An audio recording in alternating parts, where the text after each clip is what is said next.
Phoenix Knights. Zhao Qin, you're a true disciple. Zhui Yifan's roaring laughter reached the heavens, and so did his rage. Since it is so, Master will give you a taste of the 9 Serenities secret records. Zhui Yifan, it is not your place for such unbridled words in the presence of us 7. The white-bearded old man stepped before Zhao Qin. Humph, everyone in the sacred domain knows me as the 8th Emperor. I could care less if all 7 of you emperors come at me together. No sooner said than done. Zhui Yifan launched a palm at Zhao Qin. A black claw flashed in the sky, reaching out for him. His eyes shrunk, face paled, and retreated with haste, fear having taken its grip on the youth. In the face of that powerful claw, the old man drew a sword. A sword wave flashed, and the black claw was turned to nothing. Humph, 9 Serenities secret records is nothing great. The old man stood in the wind with his sword ready, disdain all over his face. Zhui Yifan smiled and waved his palms. Geezer, stop being so arrogant. Boom! As if endless thunders were rumbling, the sky was covered by thousands of black palms, bearing down on the 7. Each palm was twice as big as the claw. Such power reached a new height that even the 7 were in shock. How can this be? Did he break through to the sacred stage? Sword Emperor sucked in a cold breath at the sight as they watched. They could feel bravery leaving them. Not even 7 emperors together were a match against the sacred stage expert. Zhao Chen's face grew paler, as regret gnawing his heart. Who'd have thought just a month of practice would elevate Zhui Yifan to such height in power? Humph, damn traitor, this is the end for you! Sneered Zhui Yifan. Whoosh! A light fell from the heavens above, piercing the black hands, and went straight for Zhui Yifan. With no time to react, the light passed right through him. Scarlet blood spurted from his mouth, and the thousands of black hands vanished. Zhui Yifan looked with his wan face at the sky to see a middle-aged man bask in a holy aura of light. Saint! Zhui Yifan bit his lips in defiance. He knew in his heart the newcomer's intention. Demonic Emperor Zhui Yifan, this saint represents the sacred domain in retrieving the demon emperor's legacy. If you hand it over, your life shall be spared. The surroundings and people entered his eyes, yet none of them were reflected within. He wouldn't even deign to look at Zhui Yifan, if not for having the 9 Serenities secret records. This was the strongest saint in the sacred domain. Even Emperor stage experts were mere ants before him. With a miserable chuckle, Zhui Yifan took out a dazzling multicolored jade slip from his bosom. The mere sight of it changed the expressions of everyone present, especially saints. With a look of derision to all around him, Zhui Yifan jeered. What righteous cultivators, what saint? Aren't you all just thieves lusting a poor man's wealth? I won't let any of you get one word from the 9 Serenities secret records, even if I have to destroy it. As if to prove his conviction, a powerful energy rose up from his body. Damn! He's gonna self-destruct. Sword Emperor's eyes shrank, speeding further away, with the other not far behind. Only the saint exploded in holy wrath and charged for Zhui Yifan. Stop! With a proud smile, Zhui Yifan pinched, and the jade slip was turned to dust right under the saint's eyes. The rage and bitterness he saw in the saint, as he gnashed his teeth, elicited an unrestrained laughter from Zhui Yifan. Boom! His laughter was soon accompanied by powerful shock waves leveling the entire Devil Peak. As the smoke and dust cleared, it was soon clear to see the angry face of the saint, along with his worse-for-wear clothes. Even in the face of such a terrifying explosion, a saint can come out of it without so much as a scratch. The Sword Emperor came before the saint to express his admiration. The saint snorted and was about to leave. It was then Zhao Qin blocked him. Please wait, saint. Demonic Emperor Shui is cunning and deceitful. If he possesses someone, just from knowing the 9 Serenities secret records, he will one day come to exact vengeance upon us all. Humph! His self-destruction was down to his soul. What possession? He waved his sleeve and vanished. The hearts of everyone present eased after hearing this. With a saint present, an Emperor stage expert would find it impossible to escape with their soul even if they self-destructed. It was a pity for the loss of the ancient demon emperor's legacy, 9 Serenities secret records. As people gazed upon the ruins of Devil Peak, they each felt differently. Some were rejoicing, others lamenting, while most were feeling pity. Yo, we are picking up this novel since there are some people asking for this. I'm also personally interested in this story. Chapter 2 Demonic Emperor's Rebirth. Chapter 2 Demonic Emperor's Rebirth. In the dead of night, even the moon's radiance was snuffed out by the black clouds, bodies laid in a pile in a quiet part of the forest, the aftermath of a gruesome battle. The air reeked of blood, drawing all kinds of wild animals to feast on their flesh. Ugh! Among the countless chomping sounds of animals, from amongst the bodies, a young man let out a groan. Ears twitched, and the animals approached the source in silent stump. With a loud sound, 2 corpses were thrown to the side to reveal a blood-stained figure wrestling out from the pile. The animals jumped 2 steps back in fright, but when they noticed he was alive, they came back with a vengeance to rob life from him. Yet the youth hardly noticed the imminent danger, still sat there in a daze. Is this the current me? He checked his hands as his eyes glazed over a woe. A wolf's howl echoed as the beast sprung towards the youth. He turned his head, his eyes shining with bloodthirst from his blood-stained face. The killing intent was akin to 2 swords stabbing into the wolf's eyes. Whoosh! The wolf grounded to a halt, shivering as it curled backwards.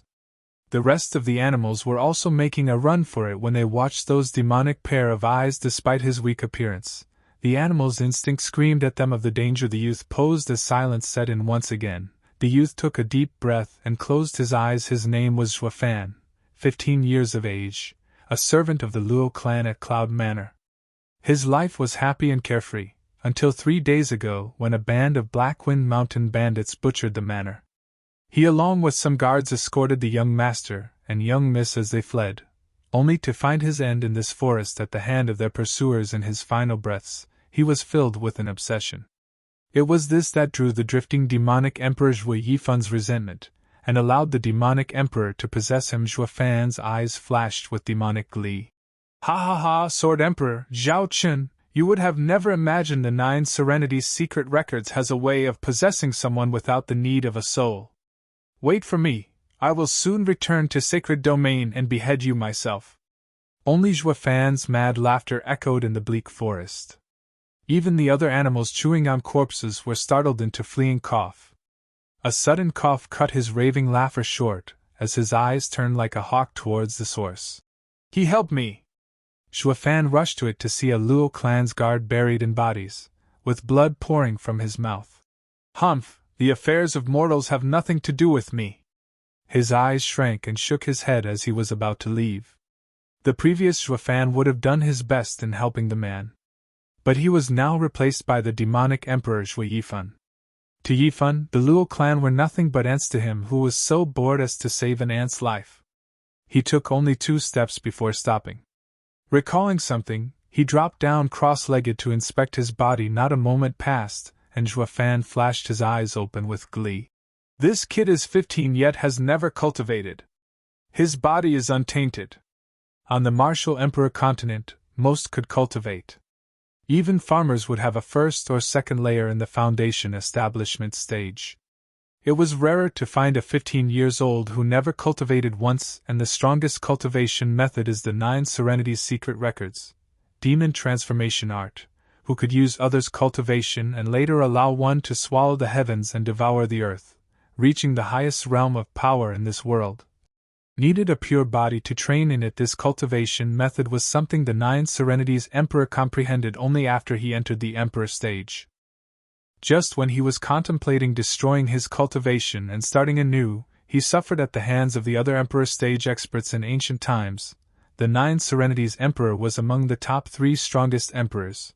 For it to make even him consider restarting his cultivation, this cultivation method must be of tremendous might. Maybe it surpassed even a heaven-ranked cultivation method. As such, once Zhui Yifan obtained it, he began to consider his next course of action. But before he could decide, the 7 emperors and Zhao Chun came and forced him on this path. With a pure body, the effect would be even more pronounced. At this point, Xuefan returned to the guard. He removed the corpses covering him and pulled him out of the rest. Empty eyes watched as he got pulled from the brink of death. The guard smiled. Ah, it's you, Xuefan. Thank you, I'll repay you when we get back. He, why wait when you can just as well do it now? With the corner of his mouth perked up, Fan exposed an odd smile. The guard froze as a chill seized his heart, as they were both from the Luo clan. This wasn't the first time he saw Fan. But this was his first time watching such a sinister expression. It was akin to how a wolf would set its sights on a rabbit. Fan. What are you going to do? The guard watched him vigilant. Fan ignored him as he watched with the same smile, mumbling all the while. Not bad, a second layer of chi condensation cultivation. Solid foundation material. While other cultivation methods absorbed the spiritual energy around them to refine the host's body, the demon transformation art robbed others of their cultivation to further his own. But how could a normal man steal from a cultivator? When the target was wounded, of course, to the point he couldn't even move. This was the reason for Zhui Yifan's uncertainty to abolish his cultivation at the time. If such an encounter never happened, he would have been immortal for the rest of his life. It would end in a complete loss, something he believed caused even the 9 Serenities Emperor to hesitate at that time. Yet, here he was, with a newly possessed body that the heavens dropped on his lap. Truly something only found by luck. Seeing the insidious Fan watching him like a rogue watched a beauty, the guard's heart never knew rest as he shouted. Why, you're not Fan! He, correct! The evil laughter further emphasized Fan's malevolent look. I am the sacred domain's 8th emperor, demonic emperor Zhui Yifan. Chapter 3 Demon Transformation Art. Chapter 3 Demon Transformation Art. The guard watched in horror as Fan raised a palm over his head and began operating his cultivation method. Black streams came from it, twisting like worms as they burrowed into the guard's body. The moment they entered, the guard's face changed. His horrified visage, twisted from pain, now darkened the pale face from the extreme blood loss. With each passing moment, the man inched closer to turning as black as charcoal. In the dark night, even if one didn't pay attention, no one would claim him to be a human. This perked Fan up, riveted in excitement to the sight before him. Demon transformation art might take others' cultivation as his own, but when was it that easy to steal one's yuan qi? Even if he did, it would probably reject him. He needed to show extreme caution, especially now when he was building his foundation. Therefore, Fan chose to first demonify it before absorbing it. Taking a deep breath to calm his excitement, his hand tightened and the black streams began to flow back from the guard into his body as the guard himself was withering in front of his naked eye. An hour later, Fan took back his hand and sat cross-legged. Beginning to refine the new yuan qi, the guard collapsed and scattered to ashes. It was as if an ancient corpse was unearthed only to scatter in the wind the moment they made contact. 9 Serenities Emperor's creation not only took others' cultivation but also their essence. The black energy roamed around his body like a flood. Fan sank into concentration as he operated the cultivation method to make the energy flow through his meridians, and widening little by little, the entire power of a chi condensation expert flowed through his untrained body. The force was on the verge of bursting his meridians as his forehead broke out in sweat, but he pushed through because he knew this power could build a never-before-seen foundation. Such a stable foundation would guarantee an easier and smoother path of cultivation. Time passed 1 second at a time for 2 hours, long hours, as Fan gnashed his teeth and sweat poured from him like a river. He loosened his jaw only on the 6th hour, when the black energy, after roaming his body for hundreds of times, gathered in his dantian and settled in the form of a black lake. He slowly opened his eyes and released a long breath. The clouds in the horizon began to brighten, and the stuffed wild animals returned to the depths of the forest. It's dawn! Ha ha ha! I didn't expect for a second layer chi condensation's cultivation would require an entire night. Fan shook his head and examined his body. Bang! A loud sound echoed and the rock crumbled under the Fan's frail punch. Fan nodded in satisfaction. The chi condensation expert's cultivation refined his body and improved it greatly.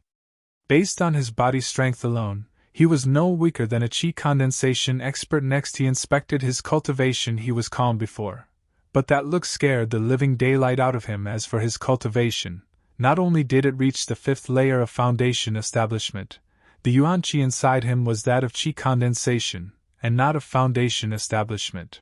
Man, this demon transformation art is fantastic! Fan couldn't help smacking his lips, being secretly delighted. Generally speaking, even those rare geniuses from the sacred domain needed a year to reach the 5th layer of foundation establishment. Yet he needed one night to do what others had to work for 2-3 years to attain. It won't be long before I return to the sacred domain. He. Chuafan snickered just as he was indulging in his fantasy when he returned. Shouts woke him up. Frowning, he walked cautiously in their direction. He was clear on his limitations. Even if he had a 5th layer foundation establishment cultivation, this little achievement couldn't deal with the simplest martial skill. The other group wore black and was led by an old man, over 20 people. The man was familiar to Chuafan. He recalled seeing him in the Luo clan as their steward. Then the pair surrounded by the guards had to be Luo clan's young master, Luo Yunhai, and young miss, Luo Yunchang. Humph! No wonder the mountain bandits breached the tight security of the Luo clan guards. We had a traitor amongst us. Chuafan sneered inside. He recalled his disciple and clenched his fists. In his past life, he was betrayed by his disciples, and the one he possessed now died from a similar result.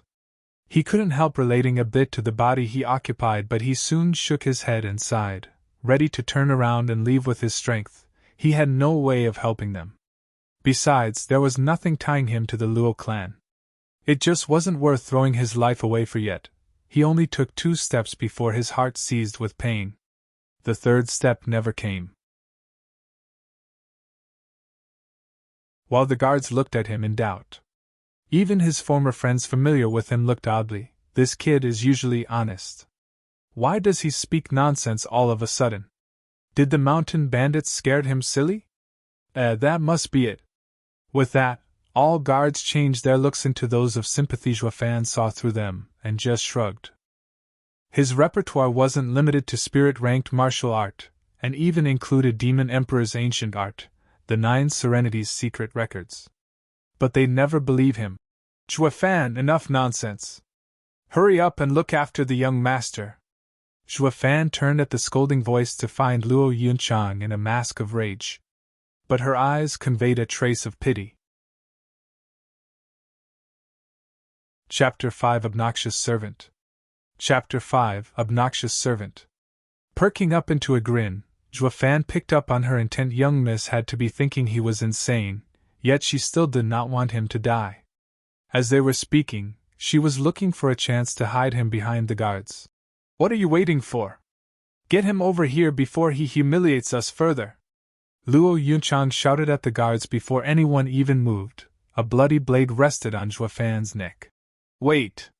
Steward's son snickered, his eyes piercing through Luo Yunchang's as he had figured out her plan. He, young miss is as kind as ever, wanting to save even a mentally unstable servant.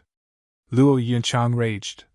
Steward's son, you won't let even the demented live? Ha, right back at you.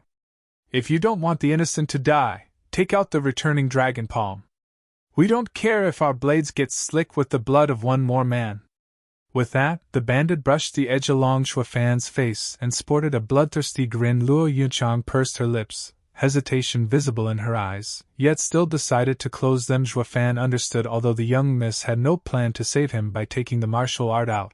As his mistress, it filled him with gratitude just from hesitating, but in the end, it would come down to him if he could save himself. Taking a look back at the bandit, he found a fat man of the same height at 7th layer of foundation establishment. It should be doable. Chuafan clenched his fist and gathered yuan qi in his left, eyes flashing with ruthlessness. Humph, since you're so stubborn, Chuafan will be the first to die because of you. Steward's son's hand dropped, staring at Luo Yunchang's pain-filled eyes. Fatty, kill him! He grinned, and raised the blade way up high. It was then that a thump echoed out, soon followed by bones snapping along with the fat man's wails. His blade had long ago slipped from his hand. Chuafan picked it up and decapitated the man. Blood spurted and a large head trailed the air. Chuafan was only in the 5th layer of foundation establishment, yet his yuan qi was something only a qi condensation expert would possess. In a moment of the fat man's ignorance, he elbowed his chest and snapped his ribcage. He followed with a swing of the sword in one smooth motion. None could even react as the fat man's head flew from his shoulder. Plop! The bloody head rolled around and stopped right before Steward's son. He looked dumbly at the familiar face, incredulous of the outcome. He saw Zhuofan grow up in the Luo clan and knew the kind of person he was. He was honest to a fault, a slave begging to be picked on, yet this sheep bared its fangs like a tiger, killing a 7th-layer Foundation establishment expert in one strike. It was done with such brutality that it even shook the bandits. The guards on Luo clan's side were even more devastated. Was he the same man they used to laugh with, the same honest-to-God Zhuofan? Leaving the kill aside, his quick and brutal act was something not even the captain of the guards could match. Every single one of them stood in shock, watching dumbly as blood dripped down Zhuofan's blade, to the point they forgot even to breathe. If Zhuofan didn't take this chance to leave, he'd never get another. Zhuofan's eyes squinted, pressed his advantage, and threw the bloody saber at Steward Sunday, all the while running for young Miss and young Master. By the time the saber arrived, he was already before Luo Yunchang. One hand held Luo Yuhai while the other grabbed her, running like hell deeper into the forest. Luo Yunchang was still in a daze, letting him pull her. Steward's son saw the target slipping away again and panicked. After them! But the captain and his guards were there to block them. Humph, think you can stop us? Steward's son said with cruelty. The captain smiled and shook his head. No, but we can buy them some time for them to get away. He, with you dead, you still think they can escape? Taking one last look in their direction, the captain nodded. If it was before, perhaps no. But they have that boy. The guards nodded, with their trust in Zhuofan beginning to grow in their hearts. They might not know why Zhuofan was so bold all of a sudden, but with him next to the young Miss and young Master, their chances of survival were high. Gnashing his teeth, Steward's son looked darkly beyond them. That brat dares to meddle in my affairs. Once I get my hands on him, I will flay him. I'll make him wish for death. Chapter 6 Vile Servant Actually. Chapter 6 Vile Servant Actually. Zhuofan carried Luo Yuhai in one hand while the other pulled the tender arm of Luo Yunchang in his mad dash, leaving behind the cries and wails of the guards at their backs. Wait, we can't just leave them. Luo Yunchang recovered after a while and said anxiously. Zhuofan kept going without paying her any heed. Let go! Luo Yunchang saw him disobeying her and threw his hand off. Zhuofan stopped and stared her down. We need to go back. We can't let the guards throw their life away for us. Can you beat them? Said Zhuofan. Luo Yunchang sighed with a frown. The others are bad enough, but they have Steward's son in the 6th layer of chi condensation, while I am only in the 3rd layer, and the captain in the 4th. Even if we join forces, we are still no match for him. What's the point of returning then? Let's go. Zhuofan snorted and grabbed her again to dash. It was now that the child in his other hand squirmed. Stinky slave, how dare you talk back to your master? Apologize to my sister, and I won't let you but blossom in pain. Zhuofan looked in a daze, the pup bearing his fangs in his arm, then looked at Luo Yunchang. The young miss was angry. Recalling he was but a mere servant of the Luo clan, only now did his disrespectful words sink in. But so what? He wasn't the real Zhuofan anyway. Moreover, they weren't exactly the same revered Luo clan either. Your family is on the brink of being exterminated, yet you have time to nitpick? If not for the heart demon, the majestic demonic emperor would have never even minded your trifling matters. Brat, think I won't make your butt blossom? Zhuofan stared at Luo Yuhai. You dare, slave! Luo Yuhai glared back without fear. He grew up in the manor and knew of the gap in their status. How could he ever come to fear a servant's threat? Such a pity the one before him wasn't Luo clan's servant. With a grin, Zhuofan bent him over the knee, pulled his pants and slapped like no tomorrow. The sonorous slaps rang in their ears, striking Luo Yuhai and Luo Yunchang dumb. They never dreamed of this ever happening. A servant daring to slap a master's bum, to the point even the bratty Luo Yuhai forgot about the pain. But he soon got a taste of the scorching sting on his rear. Impudent! Luo Yunchang cried in alarm, wrestling her brother from him and into her embrace. Zhuofan, you dare raise your hand against your master? Luo Yunchang was known in the clan for her gentle nature and warm and refined demeanor, a girl from a wealthy family that never got angry. But Juefan's act took the cake and made the rage inside her burn like never before. Juefan avoided her eyes as he sneered. Not as daring as young miss. To the point of wasting time berating others while the enemy is just around the corner. The noise behind them was getting weaker. Juefan and Luo Yunchang were clear. The guards couldn't hold on much longer. I only slapped him a few times, but if you do not run, those men will soon take his life. Juefan pointed at Luo Yunhai. Luo Yunhai was still angry, but Juefan's words struck close to home. Her brother was the only male left in the clan. She could sacrifice herself, but nothing must happen to him. After some thought, she became serious. Juefan, take young master and leave while I stall them. I refuse, blurted Juefan. If you dare leave, I will kill this brat. You. She was at a loss for words. Never would she have imagined her clan would house such an arrogant and impudent servant that would dare threaten their master. I've lived in the Luo clan for all my life and do not know the surrounding. If you leave, me and the brat won't make it. Juefan continued. Luo Yunchang nodded in silence, her anger cooling. It made sense. But the next words flamed her anger to new heights, staring daggers at him. It won't mean much even if you die, but try not to take me down with you. Luo Yunchang turned green, but held it in. He ignored the pair and turned to walk. Is there any place nearby where we can hide? Snorting, Luo Yunchang glared at him while ignoring the insufferable servant. But she was a young miss after all, and even though her anger never waned, she still knew to look past it in this dangerous situation. There's only farmland around us for 100 miles, and only the west face of the Blackwind Mountain is the only place few people venture in. It is a forest covered in fog that not even the mountain bandits know in detail. Then that's where we'll go. Juefan nodded. Carry your brother and lead the way. She snorted and walked forward without sparing him another look. Just how could she stumble upon such bad luck, where the two siblings were now accompanied by an arrogant and rotten slave? She was in front, and he was in the back. It was as if the master-servant roles were reversed. Never had the siblings suffered such humiliation. Chapter 7 Wraith Array. Chapter 7 Wraith Array. Looking for proofreaders for this novel. 4 hours later, they found them before a fog-wreathed forest. Juefan's eyes flashed each time they roamed over the trees swallowed by the mist. This is misty forest, covered in fog year-round. Any who enters will find it hard to come out. Luo Yunchang hesitated. We might lose them there, but we might also get lost for all eternity. Juefan didn't pay her much heed, inspecting the area, especially the mountain in the east, which was surrounded by clouds. Is that Blackwind Mountain? Luo Yunchang nodded.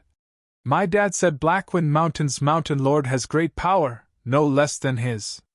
Our clans have been fine for decades yet, for some reason, their bandits attacked out manor. He, good place. Juefan rubbed his chin, showing heartfelt admiration. Azure Dragon in the east, White Tiger in the west, Vermilion Bird in the south, Black Tortoise in the north, and Chilin's Horn in the center, breaking the sky. This is a natural array. Juefan mumbled. Such a pity, no one knowledgeable discovered it. Now that I'm here, I'll make this place my second Devil Mountain. Juefan's eyes flashed with joy. He was clear of this mountain's value. If this was sacred domain, only a saint could grab hold of such a place. Young miss, want to kill Steward's son and the rest here? Juefan turned his head. Luo Yunchang was startled. They only numbered 3 while a strong party was hunting them down, and they had hardly enough time to escape. Just how were they going to destroy them? Luo Yunhai snorted and smiled wryly at Juefan. Stinky slave, stop bragging. Is your butt itchy again? Juefan's glare stuck Luo Yunhai's words in his throat. That round of slapping to his rear told him this servant couldn't care less for this young master. Humph, a wise man knows when to retreat. Once I get home, I'll see how tough you are. He mumbled on his sister's shoulder with her brother in her arms, and to avoid the vile servant's wrath, Luo Yunchang asked in doubt. How? With a light smile, Juefan extended his arm.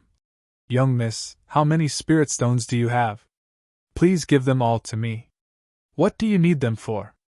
Luo Yunchang watched him with a vigilant eye. Ha ha ha, young miss misunderstands. I'm not trying to take advantage of a declined clan and turn into an evil servant that robs it. All my actions are for your safety. Humph, still consider yourself a loyal servant? The way I see it, there's not a viler servant out there who can outmatch you. Luo Yunchang rubbed her pitiful brother's butt, as she thought that, but still gave him her ring. This is all my wealth. If you dare lie to me, I will never forgive you. Zhuofan took it with a smile and sank in the mist. Wait for me here. Humph, this servant is too outrageous. He even dares to order his master. Sister, you need to punish him for me. Luo Yuhai raved. Once the servant was gone, she shook her head and looked at the roaming mist. Yuhai, he might be rude, but he's always helping us, much better than those strong hypocrites. We can't reward kindness with enmity. Luo Yuhai thought for a moment, then nodded. Yes, it's all that damned steward son's fault. Luo Yunchang was pleased and praised him. Yuhai, you're growing up. But then he hissed through his teeth. As for that stinky slave, he should be spanked like no tomorrow. Killing him is too easy for him. Luo Yunchang was silent. Zhuofan walked among the white fog, his deep eyes taking in his surroundings. From time to time, his hand flashed and a spirit stone flew out from the ring and disappeared into the ground. Despite it being his first time here, he was remarkably familiar with its layout. His path never once was disturbed by the fog. In but a quarter of an hour, he traveled across the entire forest. 9 underworld gates open. 4 cardinal wraith array activate. His hands made signs with lightning speed. While he spoke the incantation from the 9 Serenities' secret records, the wind shifted and the sky darkened. With wails, gray shadows fell from the sky and hid in the misty forest. The fog reddened, then blackened, the same color as the sky. Constant shrieks came out. The siblings held closer to each other, shaking in fear while taking steps back for some semblance of comfort, yet the wails and shrieks stopped as soon as they started, while the sky cleared up and even the sun peeked through the clouds. Misty forest fog dissipated and revealed a gasping Zhuofan walking over. What just happened? What did you do? Luo Yunchang watched him with bewilderment. He only waved and entered the forest. Follow me. Luo Yunchang was suspicious, however she led her brother behind. Zhuofan had a mysterious appearance that made the two not voice their doubts. When they arrived at an ancient tree, Zhuofan said, Stay below this tree for now. I will teach you how to control the Wraith array, and when Steward's son comes, you can use it to kill them. What? This is an array? Luo Yunchang was stunned. Arrays were even more precious than martial arts in this world. No sect would ever dare release even a normal array to outside. Even if the auction had a first-grade array, it would still sell for hundreds of thousands spirit stones. They were rare and in high demand. If their Cloud Manor had a protective array, they would have never sunk so low from mere bandits. Yet, at this very moment, a mere servant casually set up an array. It was impossible that this feat would result in the young miss being shocked silly. Chapter 8 Baiting the Enemy. Chapter 8 Baiting the Enemy. Looking for proofreaders for this novel. How can you? Forget about how for now, and do what I said. This is a bewildering array which can affect the perceptions of others inside. And this is also a killing array, controlling wraiths to kill your enemies. Luo Yunchang copied stiffly as Zhuofan performed the gestures. However, he was too fast. She could only watch him do it as she fumbled to a stop. Unable to remember the movements as he carried on, stuck on the last sign she did. Sigh, how are you so slow? This is the simplest method. Zhuofan got angry and cursed. If you keep going like this, Steward's son will be upon us. We might as well just serve ourselves on a silver platter. You're as slow as a pig. All her life, Luo Yunchang was handled with finesse and attention a pearl would need. She received others' love and respect. Never has she been mistreated like this, degraded to such a degree. Glittering tears started welling in her eyes as she lowered her head. Yet she persevered. Seeing his sister humiliated, he found courage and shouted at Zhuofan. Stinky slave, don't mock my sister. Zhuofan just shook his head, not having the time to bicker with the brat. He found his yuan. She was only enough to start the array. failing to control it. If one were to speak of a complete Wraith array, even if none of them controlled it, a trash like Steward's son would end up beaten to a pulp either way. However, he only had around 1,000 spirit stones. If not for being a natural array, he wouldn't have been able to set even a damaged one. It was now in the hands of third-layer chi condensation young Miss to control the array, but for her, the method was long and complicated. It was hard to grasp. Worse, they were on the clock, helpless. Xuefan embraced her from behind and took hold of her hands. "What are you doing?" Luo Yunchang froze up as her cheek blossomed with red. "Don't move and let me guide you." Xuefan led her hands and taught her the signs. Despite catching his intent, being embraced by an unfamiliar man threw her heart in chaos and cheeks burned hotter. Since this was the first time it ever happened to her, each time her mind drifted, a voice would ring in her ear. "Pay attention." She peeked at him and saw how serious Xuefan was, that his actions were not aimed to take advantage of her. "Humph, he knows when to be a gentleman." Luo Yunchang calmed down, and her body drew nearer to his. Feeling the strong arm behind her, this was the first time in the last 3 days she felt safe. Steward's Sunday. They went towards the Misty Forest. 10 miles outside the Misty Forest, a lanky bandit checked for tracks and reported to him with cold laughter. Steward's son straightened his white mustache. "Quite a good hiding place. We know the mountain area, but not that eerie place." However, Steward's son looked at the bound captain and his eyes flashed with an evil glint. "Captain Pang, you're up soon. With how kind young Miss is, she won't ignore your pleas. Don't think you can use me to threaten young Miss." His eyes were bloodshot as he glared at Steward's son. "You'd better kill me, or I will murder you and avenge my fellow guards." "Ha ha ha, when I get the martial skill, I'll be happy to fulfill your wish." Squinting his eyes, Steward's son let out a creepy laughter. "Let's go." It took an hour for their group of 20 to reach Misty Forest, yet before they could get any closer, snoring came from a man sleeping against a tree. A careful look identified him as Xuefan. "Steward's son, it's the one who killed the fatty." Woken up by the voice, Xuefan yawned and opened his weary eyes.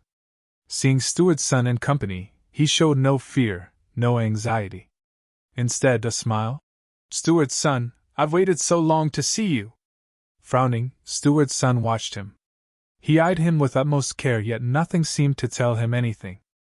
He was just calm. "What a deep-rooted schemer you are. I underestimated you," thought Steward's son. If it were any other time, he would have never paid attention to a servant, but ever since Steward's son witnessed Xuefan kill so brutally, Steward's son's image of him turned upside down. This punk not only hid deeply, but he's also ruthless. If he matures, only suffering awaits. "Xuefan, you've quite the nerve to show off before me." Squinted Steward's son at him. Xuefan cut to the chase instead of replying. "Steward's son, want to make a deal?" "What deal?" "I'll give you the Luo clan's young master and mistress. So, secure my career in Blackwind Mountain." "What?" Not only was Steward's son shocked, but even the guard captain was also dumbfounded. He rested his hopes on Xuefan to take the siblings far away. Who'd have thought Xuefan would defect and use them as bargaining chips? "Why are you doing this? Luo clan hasn't scorned you." Doubts arose in Steward's son's heart. "Ha ha ha, then why do you? Luo clan treated you even better." Steward's son reddened at this and felt his rage boiling. As he calmed himself, Xuefan continued. "Every man for himself. With how much the Luo clan has fallen, reviving it isn't something one man can do. Why should I walk towards my death? Using them to secure my life is but human nature." He picked the red rope from the ground. Who followed into the mist. "Young Miss is at one of the ends of the rope. I left a few forks on the rope along the way that only I know about." Steward's son nodded as he grabbed it. "Good plan, to use a rope to mark your way. And you even included forks to safeguard the right trail for yourself. A true double-crosser, ha ha ha." He gave the rope back. "Deal, lead the way. But don't even think of playing tricks." "Steward's son, I am an honest man," smiled Xuefan. Steward's son sneered. "I would have believed you before, but now who would?" The two locked their eyes, each laughing as their looks hid devious thoughts. The captain's hair stood on end. He kept cursing Steward's son as a rotten and vile human, while he barked at Xuefan as one who betrayed their master. Though everyone ignored him as he was escorted by other men as they ventured into the thick mist. Chapter 9: The Array's Power. Chapter 9: The Array's Power. The row of people stuck together and held on to the red rope as they walked through the mist. Xuefan went first with Steward's son right behind him, holding onto him with a firm grip on to prevent the boy from escaping because of the thick mist. One couldn't even see the figure of the one in front and relied on their hands to feel their neighbor at the heart of the misty forest, where it was impossible for anyone to escape. Xuefan stopped. "What is it?"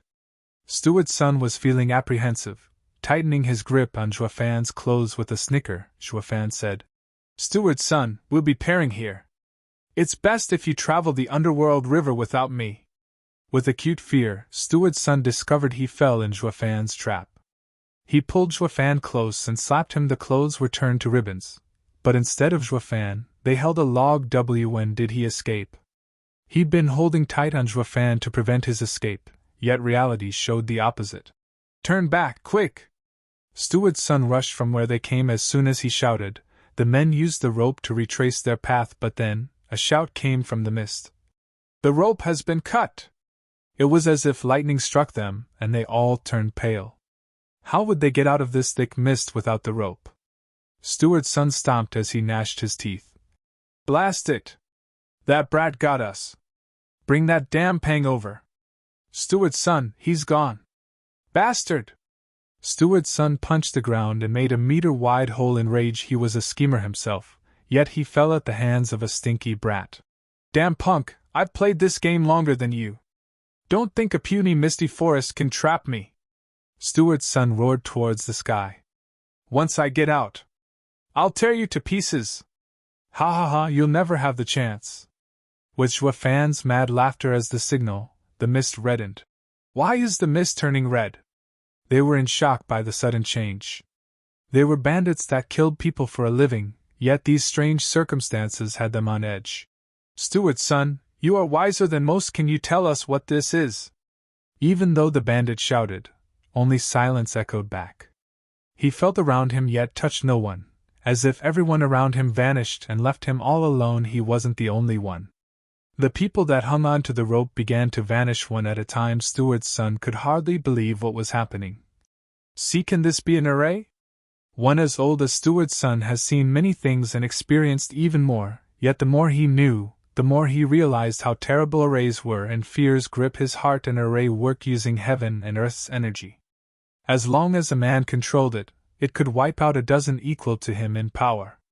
Even if tens of experts gathered, they still could not measure to its power. Of all the possibilities he thought of, not once did he consider being trapped in an array. "Xuefan, who exactly are you?" Steward's son trembles from the feeling of dread. He saw at last that Xuefan wasn't just any ordinary man. How could a simple man know how to use or set up arrays?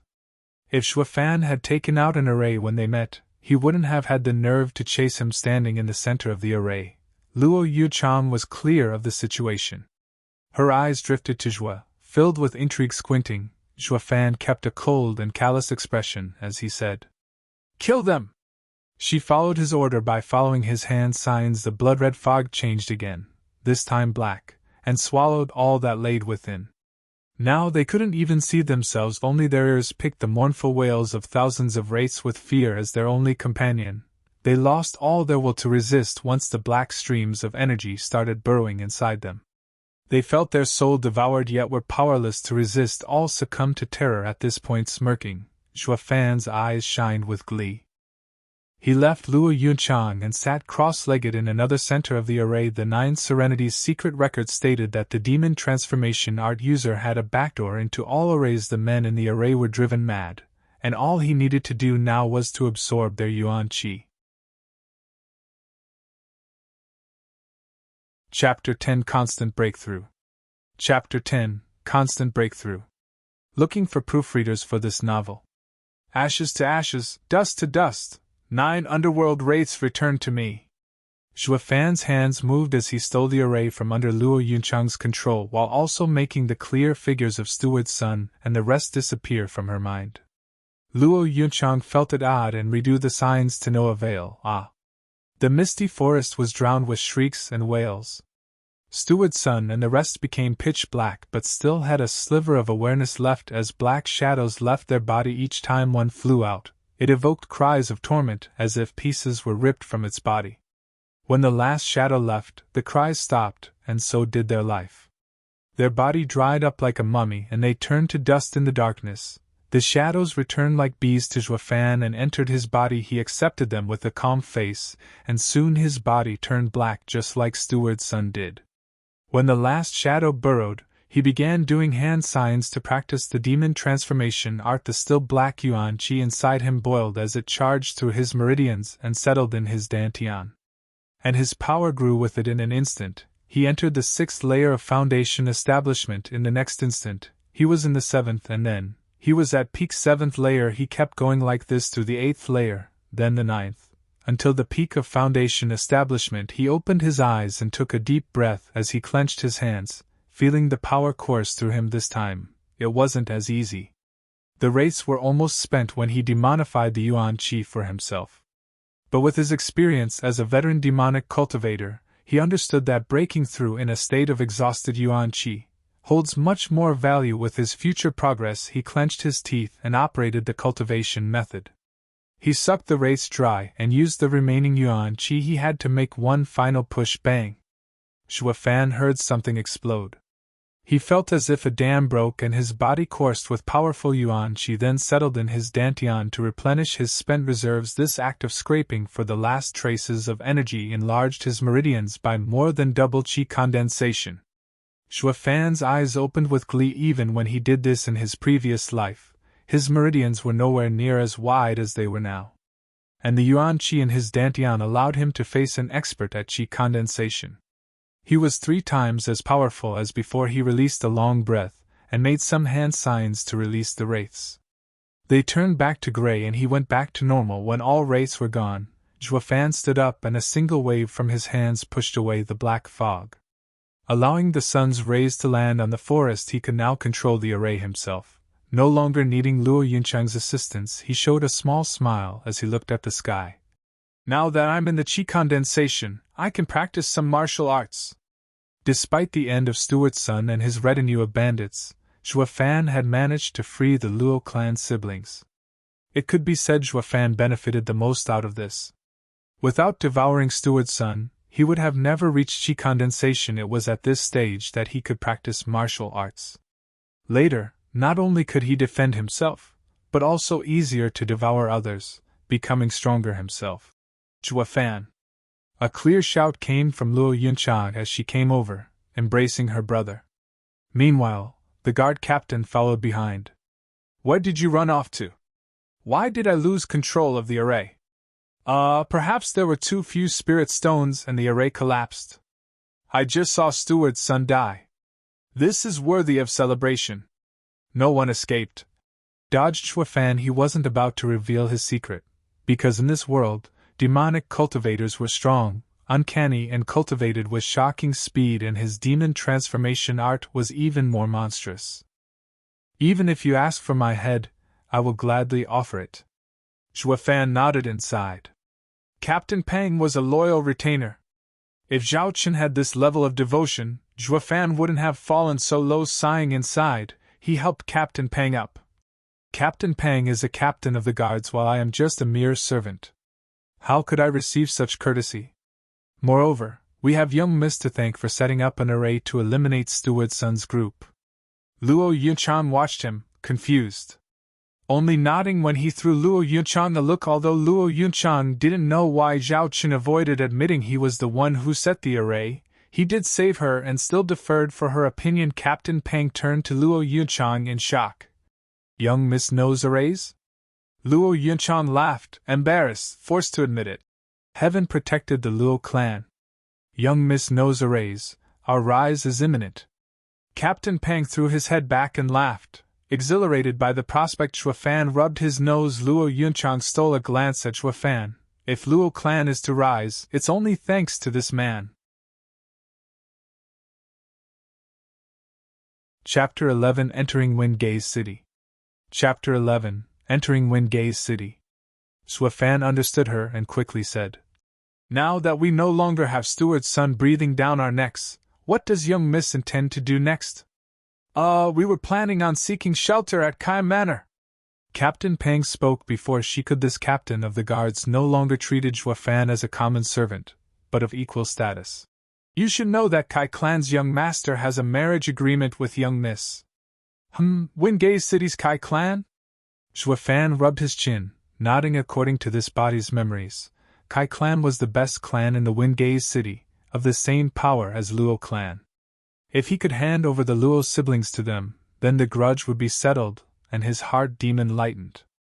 Maybe it could even be dispelled. Xuefan nodded at this thought. "Alright, let's go to the Kai clan." But not before he took one last look at Blackwind Mountain, mumbling, "I'll be back." At the same time, in a dark cave atop Blackwind Mountain, a malevolent youth was on a large seat. His eyes were filled with cruelty as they flicked to his subordinate. "Any news of Steward's son?" "Our reporting to young Lord Steward's son said he'd soon have the martial art." The bandit was shaking like a leaf, fearing to even meet the youth's eyes. "Ha, withdraw." "Yes."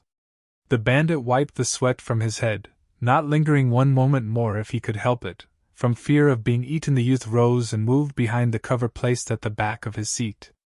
An old man lay there, glaring with fury at him. His lips trembled, but no words came out. The youth patted the man's hand with a smile. "Master, be at ease, your friend left first and is waiting for you. Once returning Dragon Palm arrives, I will reunite you two old friends."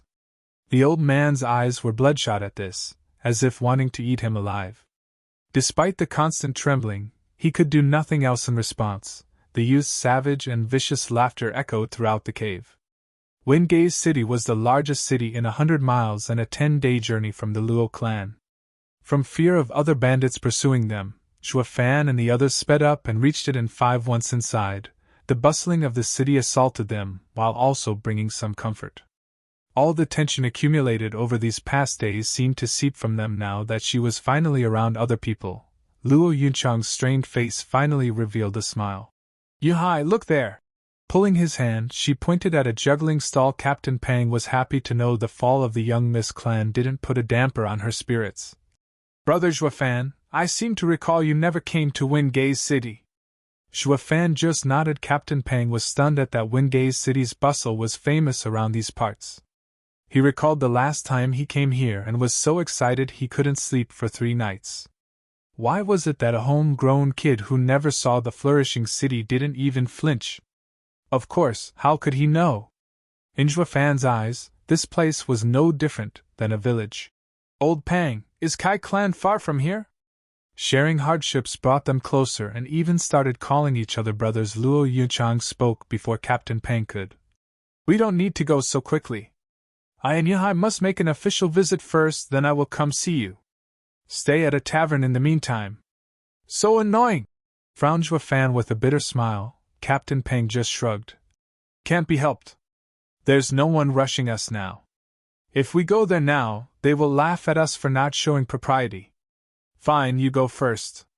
Xuefan sighed, but nodded as long as the siblings were safe and he gained his freedom. Waiting for a bit more wouldn't hurt. After 5 days of silence, someone couldn't restrain their temper and began running his mouth. "Humph, stinky slave. Windgaze City is my sister's domain. Just you wait, see how I'll deal with you." Luo Yuhai crossed his arms and flared his nostrils, becoming the same old impertinent young master from before. Bam! He didn't get to enjoy it though, as Xuefan delivered a healthy kick to his rear. He flew a meter and landed on his face. "No need to wait, let's settle this now." Luo Yunchang rushed to help her brother and glared at Xuefan. "Why do you always pick on a child?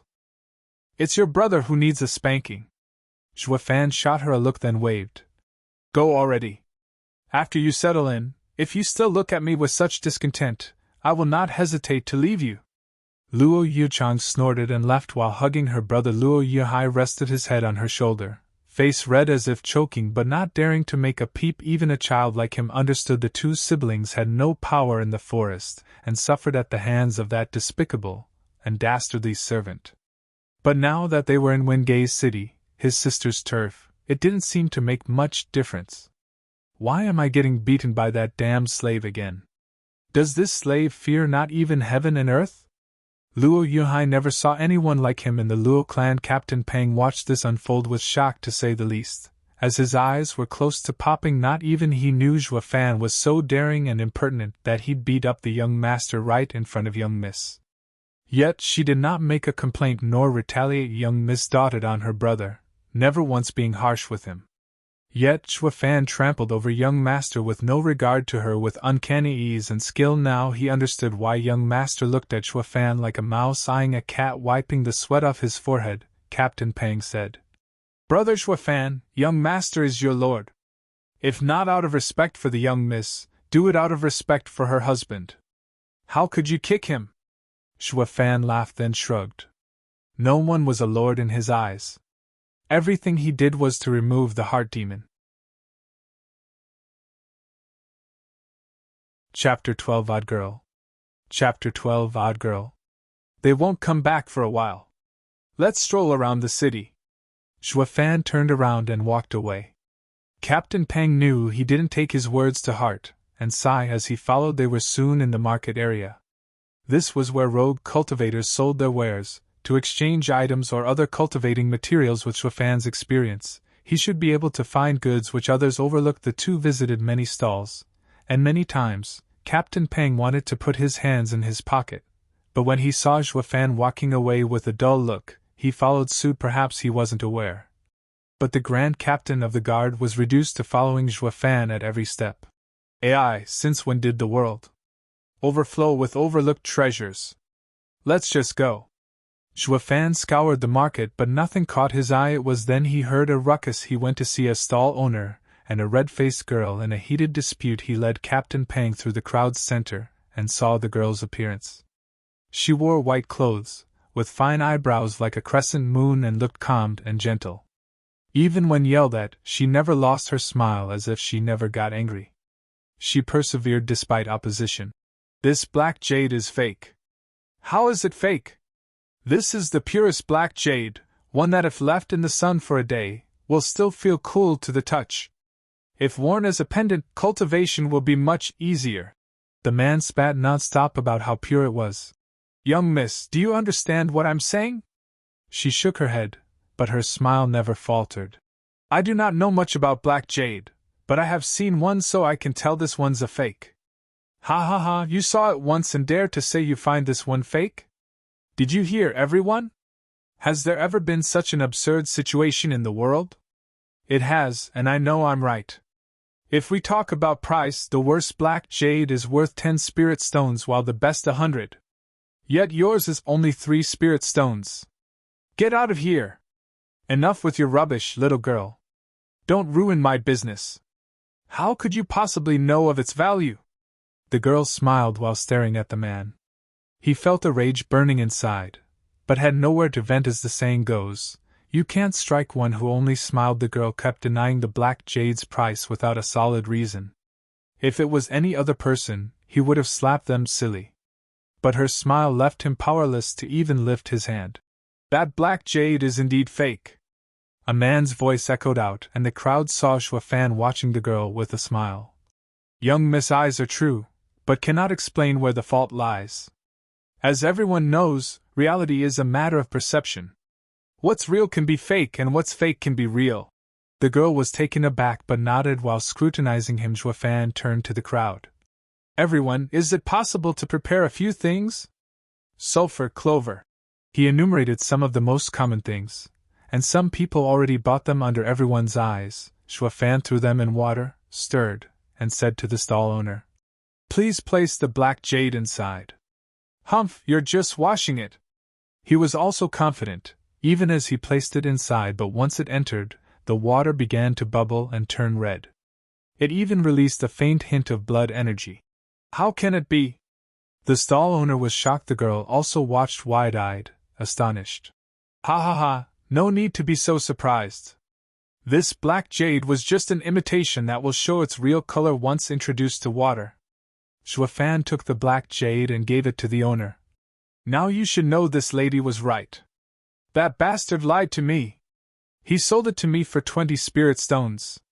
The stall owner gnashed his teeth. This black jade is only worth 3 spirit stones. The girl declared her assessment and smiled to Xuefan. Mister has good eyes.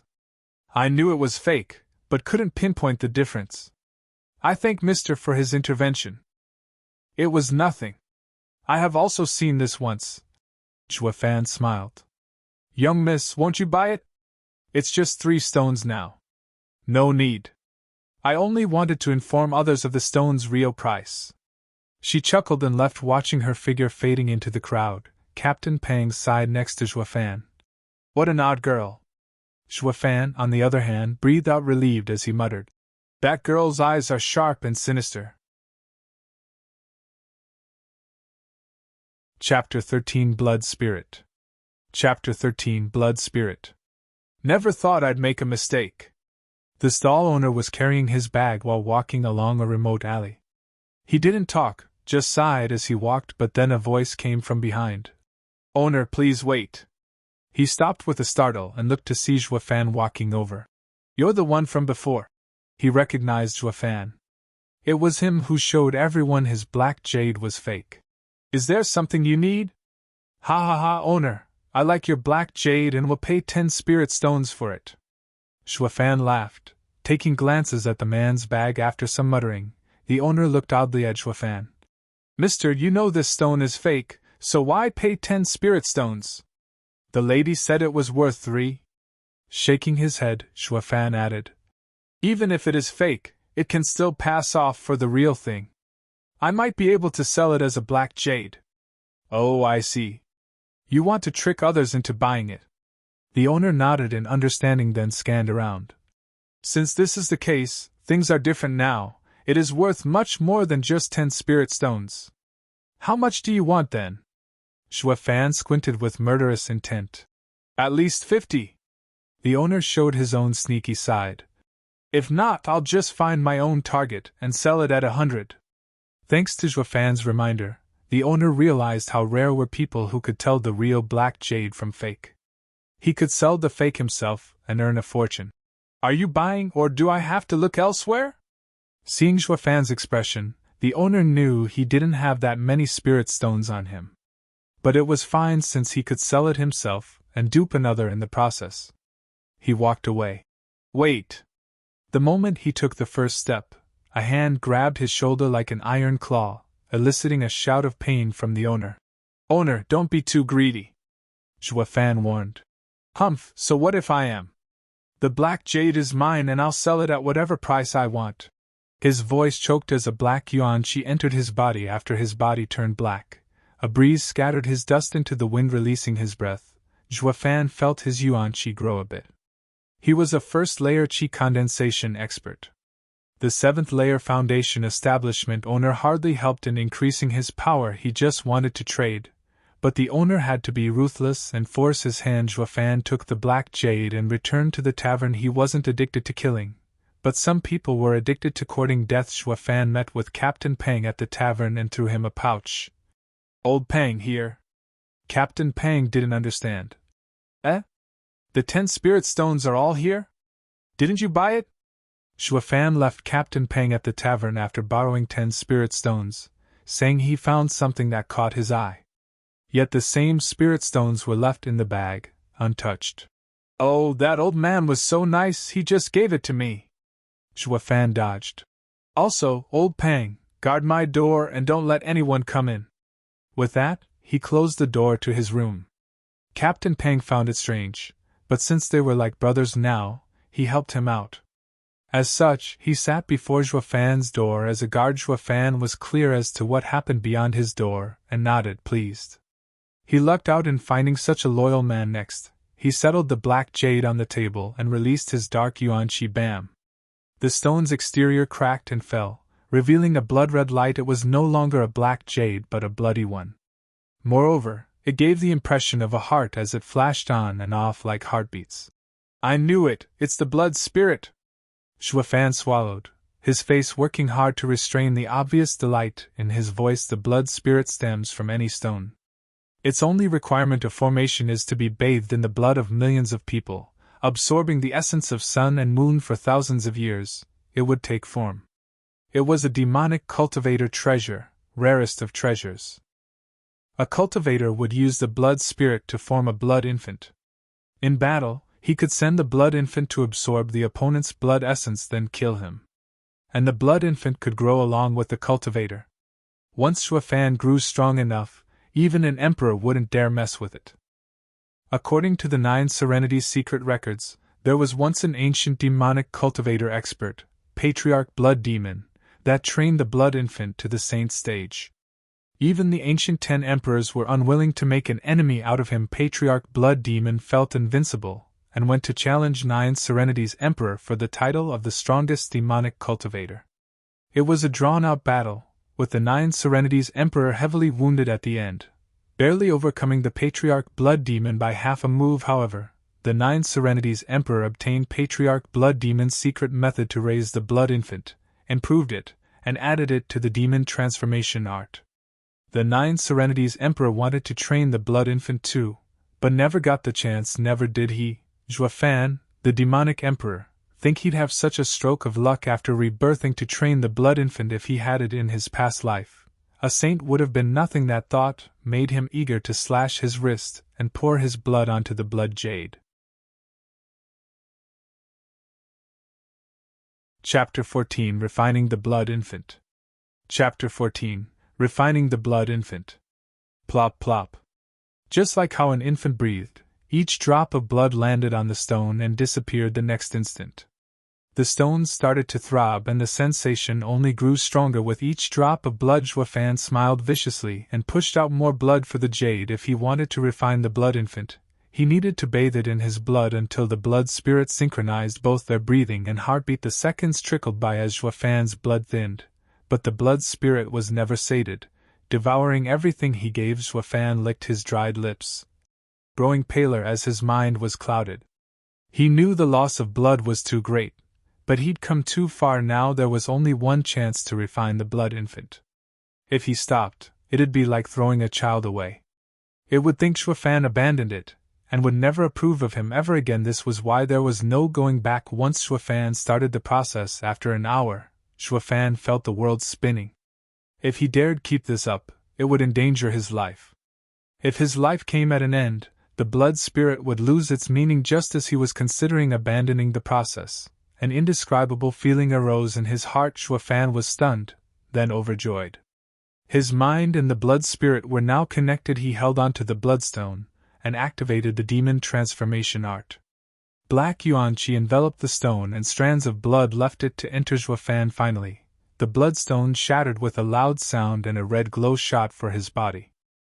Fan checked in glee and saw the red palm-sized infant resting in his dantian. Sensing his eyes, the infant opened his eyes, then went to sleep.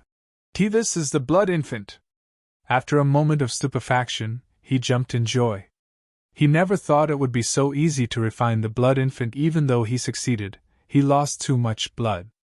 When he stood up, his legs went soft and hit the ground. But even that couldn't wipe the grin off his face. Now that I have the blood infant, the next step is to settle on a martial art to learn. Blood Palm, a mid-mortal ranked martial art. The palm would rain havoc to one's blood and reverse its flow. Thanks to also having the blood infant, it was now savage enough to even damage one's blood essence. Despite a mere mid-mortal ranked, its power was as strong as a high mortal ranked martial art. It might even surpass it. 10 days later the door opened with a creak and Fan came out grinning. Captain Pang rose to his feet and rubbed his eyes. Why did you take so long? Kai Manor already sent someone over. Seeing the dead tired old Pang, Fan smiled. Old Pang, thank you for your hard work. Ai, what hard work between brothers? But we cannot let young miss and young master wait for too long. You're not curious what I've been doing the past 10 days? That is your business. You'll tell me when you want to. Captain Pang waved indifferently, pulling Fan with haste towards Kai Manor. Fan was touched seeing this rough man. Despite not knowing each other for long, Old Pang had complete trust in him. This never happened for all his life. As demonic emperor, they arrived an hour later before a majestic gate with a sign inscribed in golden letters, Kai Manor. Just when they were about to enter, the guards stopped them. Stop! Who are you to dare enter Kai Manor? Captain Pang clasped his hand. Ha ha ha! I am Luo Clan's captain of the guard, Pang Yu, and this is Luo Clan's steward, Zhua Fan. My young miss and young master are guests in your home. Zhua Fan was taken aback. Since when did he become the Luo Clan's steward? Pang Yu knew what he was thinking and whispered. 8 days ago, Kai Clan's men came to say you are Luo Clan's steward. Young miss must have done it. Congratulations, brother Zhua, he he he. Shaking his head out of helplessness, Zhua Fan let out a bitter smile. He didn't want to be some steward, but to entrust the safety of the siblings to the Kai clan and free himself of the heart demon. How could the Grand Demonic Emperor be a puny clan's steward? But just as how he looked down on the Luo clan, so did the guards of the Kai Manor. The 2 guards shot a glance filled with contempt. Humph! Another 2 showed up to cheat their way to a free meal. Hey, what did you say? Captain Pang was pissed and wanted to argue, but Zhua Fan stopped him. They walked inside. Captain Pang didn't understand. Why did you stop me? Zhua Fan only had a grave expression. These 2 servers' attitude was a reflection of their lords. Nothing good would come out of talking to them. The 2 needed to find Luo Yunchang and understand what was happening. The Kai Manor might not be such a good place to place his trust in. After some inquiry, they arrived at the siblings' dwelling. Seeing the wretched place they lived in, even lower than the tavern rooms, Captain Pang cursed. Why is the Kai clan treating young miss and young master like this? They are even less than guests. Not just that, they don't even consider them humans. Zhua Fan felt anger seething inside. If not because of the siblings' injustice, then because of wasting his time and energy. Let's go in. Zhua Fan rushed next to Captain Pang, who was in a hurry to open the door. Inside they saw Luo Yuhai sitting on the bed, crestfallen. Without his usual enthusiasm, the place was crude. With just a broken chair and a broken table, Captain Pang's eyes teared up. Young master, don't be sad. Kid, where's your sister? Zhua Fan was blunt. With no sympathy, it seemed Zhua Fan's beating casted a shadow on his heart. The lifeless Luo Yuhai shivered and woke up. Luo Yuhai stammered at the raging Zhua Fan. Sister went to look for him, young master Kai, to help rebuild the Cloud Manor. Asking for help in this situation is asking for humiliation. Let's go look for your sister. Zhua Fan dragged Luo Yuhai off the bed, his attitude worse than ever. Captain Pang was in a panic, wanting to stop Zhua Fan from being so rude to his master. But Zhua Fan's mood seemed to put him off, and all the courage left him. As such, Luo Yuhai was shaking in fear as he led them. Captain Pang cashed up to them, thinking, just who is the lord here? Chapter 15 Annulled Marriage. Chapter 15 Annulled Marriage. Next to a clear stream, an elegant man was frolicking with a charming lady in red. They chased each other around the pond, laughing all the while. In this peaceful place, Luo Yunchang felt only sorrow as she watched the flirting couple. But for the good of the clan, she braced herself and stepped forward, brother shouting. The mood of the man turned sour as he glared at her. Luo Yunchang, I thought I made myself clear. From now on, I have nothing more to do with you. My eyes are only for you, Fei. Yeah, now get lost. Brother shouting doesn't love you anymore. The lady in red sneered at her, biting her lip. Luo Yunchang's eyes missed over. At the time when Luo and Kai clans were on good terms, the parents of both families arranged their marriage. She and Kai shouting grew up together and swore their love for each other, to never abandon the other. This was why the first person she thought of was her fiancé when she needed help, yet reality was cruel. Ever since they came here, she and her brother kept suffering while Kai shouting had the arrogant and insufferable Sun Clan's young miss, Sun Yufei. Next to him, she knew all hope of marrying into the Kai clan was lost. But for the sake of rebuilding her clan, she hoped to stir clan head Kai's amiable emotions. The 2 clans had in the past and lend a helping hand, yet clan head Kai Rong was cold and unfeeling to their plight. Not moving an inch, the siblings stayed here for 10 days, all in hope of gaining some assistance. But since Kai Rong ignored her, she could only turn to Kai shouting. Brother shouting, I don't ask for you to go through with the engagement, and only hope you can persuade your father, for old time's sake, and help the Luo clan. It has nothing to do with me. Talk with Dad. Kai shouting waved his sleeve coldly. Luo Yunchang kneeled with tears streaming down her cheeks. Brother shouting, if you don't agree, I will kneel here until I die. Taking a long look at her, Kai shouting frowned and was plagued by hesitation, but then Sun Yufei jumped between them and slapped Luo Yunchang. The blow threw her back and blood trickled from her mouth. Humph, bitch, Kai shouting is mine. Stay away from him. Sun Yufei's phoenix eyes glared and raved. She turned to Kai shouting and said harshly, You stay away from her too.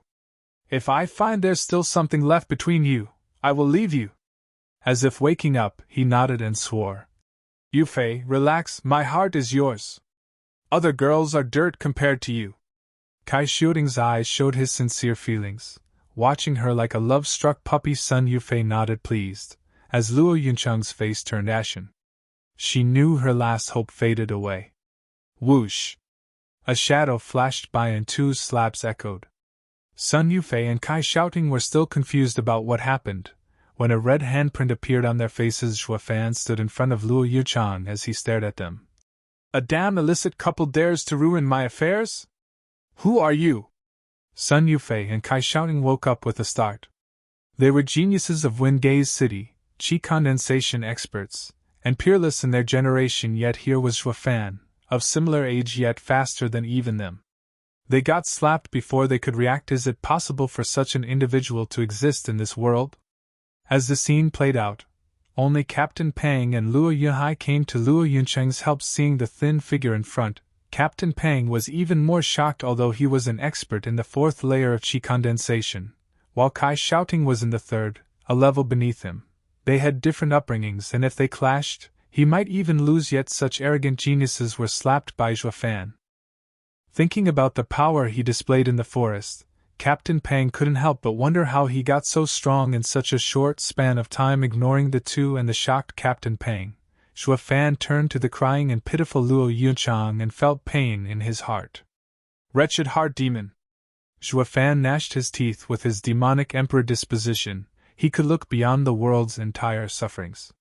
How could a girl's humiliation ever cause him pain? He could only attribute it to this body's former soul, who felt anger for his master. Ai, it looks like I'll be stuck with the Luo clan for some time. Zhua Fan sighed and sighed as he wiped Luo Yunchang's tears. Let's go. Luo Yunchang nodded. There was no point in staying here. She carried the bitter Luo Yunhai and walked with Captain Pang's help. Humph, don't think you can run after hitting us. Sun Yufei shrieked as she barred their way. Kai shouting chimed in. Luo Yunchang, you think this is a place you can come and go as you please? Luo Yunchang was filled with grief and balled her fists. She regretted ever coming here for help. Facing this overbearing couple in their home, she could only rein in her anger. If she were alone, she would have rather fight them for her honor, but she still had her brother. If he died, she would be too ashamed to meet her parents in the underworld river. What do you want? Luo Yunchang's voice trembled. Humph, simple. Kneel and kowtow 3 times. Sun Yufei smiled viciously and pointed at Zhua Fan. Especially him. Clenching his teeth, Captain Pang's eyes went red, wanting nothing more than to beat them senseless. This was too humiliating. Luo Yunchang hesitated, then closed her eyes as her knees bent. Kneel, all of you. They could all hear her faint, mournful voice. Sun Yufei stuck out her chin with arrogance and smiled with pride. Bam! Before they kneeled, Sun Yufei and Kai shouting took the initiative to kneel first with a cry. Rather saying they kneeled, it was better to say their knees were forcibly smacked onto the pavement. Chapter 16. Tomorrow, you'll be beneath me. Chapter 16. Tomorrow, you'll be beneath me. Cracks spread like spiderwebs on the pavement. If they weren't chi condensation experts, their knees would be crushed. Unable to walk again, the two grimaced as they looked up to see Zhua Fan standing before them. You again! The couple knew Zhua Fan was the only one among the group who had the power to attack them out of the blue. Even if you beg on your knees now, I won't ever let you go. Sun Yufei glared scornfully at Zhuafan, howling with rage. Pa pa. 2 hits echoed and Zhuafan kicked them without hesitation. You want me to kneel? You think too highly of yourselves. Sun Yufei and Kai Shouting were dumbfounded, even forgetting the pain from the kick slapping them to help Luo Yuchang out of a predicament, was something they could understand. To make amends, they were ordered to kneel. Yet, the steward still had the guts to strike them. Was he not afraid they would never be allowed to leave Kai Manor alive? Captain Peng was enraged by the two's act, but he looked at it from a different perspective and felt it was better to endure, or the Luo clan would be perishing here. Luo Yunchang smiled dejectedly. Others didn't understand Zhuafan, while she gained first-hand knowledge of his violent character in the forest. He never once acted like a servant. He just did whatever he wanted. She just could not cope with the fact that Luo clan had such a servant yet. Luo Yunhai's attitude changed completely. He now looked at Zhuafan with worship and adoration. This damnable slave's nerve that always bullied him wasn't limited to picking on his masters, but even on others. He just didn't know fear. In that instant, the image of the damnable slave turned into an almighty hero coming to rescue the Luo clan. Who dares to act impertinently in the Kai clan's domain? A man's rebuke echoed as he appeared before them. Luo Yunchang's face dropped. She pulled her brother so close that even he could feel her anxiety. Kai Shouting was overjoyed. Dad, you're here! He is looking for trouble with our Kai clan. Knowing clan head Kai Rong came, Zhuafan eyed him more carefully. Kai Rong looked to be in his 50, tall and sturdy, and a powerful aura emanating from him. 8th layer of bone tempering. Smiled Zhuafan. Kai Rong's eyebrows jumped as shock flashed over his face. He never thought possible for a youth to see through his cultivation. Good eyes! Patronized Kai Rong. May I ask who you are? Luo clan steward, Zhuafan. Kai Rong was startled and observed him closely. He heard from Luo Yunchang that Luo clan had a new steward, since the old one turned traitor, but he didn't think it'd be one as young as Zhuafan. And he also gave off a strange energy. If it were any other time, a fox like him would never mess with an unknown variable like Zhuafan. Such a pity there was now a power in this city he could offend even less. Uncle Kai, you must bring justice to us victims. Sun Yufei revealed the red print on her face while glaring at Zhuafan. Kai Rong understood the situation in an instant. He placated her. Don't worry, Uncle Kai is here now. He then turned solemn as he looked at Luo Yunchang. Yunchang, I took you, siblings, out of kindness. It is fine if you do not reciprocate, but why look for trouble? Luo Yunchang shuddered, lost for words. Zhuafan stepped forward with a smile. You even bully a lady at your age, clan head Kai. I needn't say anything more. Moreover, stop preaching kindness. No need to mince words. You did it out of benefit, or you wouldn't have annulled the marriage. All right, since you want us to be hostile, I won't be lenient. Kai Rong's face changed. Today, I will have to settle this for you, Fei. You need only handle my palm attack. I won't take advantage of you and only use 2/10. Let life and death be decided like this. 2/10? As his pupils shrunk, Captain Peng shouted. Coming from you, it's even stronger than a 9th layer chi condensation expert's all-out attack. You clearly want us dead. Uncle Kai, I beg you. Yuhai is still a child, he is innocent. Yunchang implored, but Kai Rong snorted, then smiled at Sun Yufei. All right, I'll go first. Zhuafan's mouth perked up. Whoosh. A great red palm appeared in the air. Kai Rong didn't expect for Zhuafan to attack first and turned serious as he sent his own palm attack at contact. The blood palm scattered and Zhuafan fell back 10 steps, yet was unharmed. A 2nd layer chi condensation can withstand 2/10 of my power. Kai Rong's heart was in shock. But your survival all came down to luck. Ha ha ha, the only reason I'm still alive is because I don't believe in luck. And he pointed at Kai Rong's hand with a grin. But power. Kai Rong's eyes squinted. His hand was bleeding from the previous exchange. How could this be? He is just a 2nd layer chi condensation cultivator while I am an 8th layer bone tempering cultivator. That's a whole stage difference. Furthermore, followed Zhuafan. You really think that was 2/10? That wasn't even a 10th. Kai Rong began to recall what transpired despite the abruptness of it all. He indeed wanted to release 2/10. But when he released the palm, his blood fell in disorder, and the result was obvious to all. Also, take a look at your son. Zhuofan pointed at Kai, shouting. Kai Rong saw his son spat a mouthful of blood. Dad, what's happening? Kai shouting panicked. He wasn't wounded yet, he puked blood. Zhuofan, what the hell did you do? Kai Rong roared. Zhuofan replied with a sneer. I only wanted to tell clan head Kai I can take your son's life any time. Please take it into consideration. As Kai Rong was hesitating, Zhuofan pointed again, eliciting another mouth of blood from Kai, shouting. All right, I believe you. Kai Rong wiped his brow of sweat as he spoke in a shaky voice. He didn't know what trick he pulled on his son, but Zhuofan was prepared for his intervention. He was now regretting. If he knew the Luo clan had such a shrewd and decisive steward, he wouldn't have taken things this far. Then I will bid you farewell here. Clan head Kai. Zhuofan sneered as he cupped his hands, then pulled Luo Yunchang and walked away. Zhuofan laughed all the while. Today you love to bully me, tomorrow you'll be beneath me. Uncle Kai, are you letting him go? Sun Yufei said with resentment, sighing helplessly. Kai Rong muttered as he watched Zhuofan leave. Instead of offering shelter, I invited an enemy. Shaking his head, he helped Kai shouting walk inside. After a few steps, his eyes flashed as he turned to Sun Yufei. Yufei, we need to end Zhuofan as soon as possible. He will endanger your Sun clan. Humph! You don't dare to attack him because of your son. My Sun clan isn't afraid. I will let him have a taste of what it means to offend the 7 noble houses. Sun Yufei spoke with hatred. Chapter 17 Veiled Dragon Pavilion. Chapter 17 Veiled Dragon Pavilion.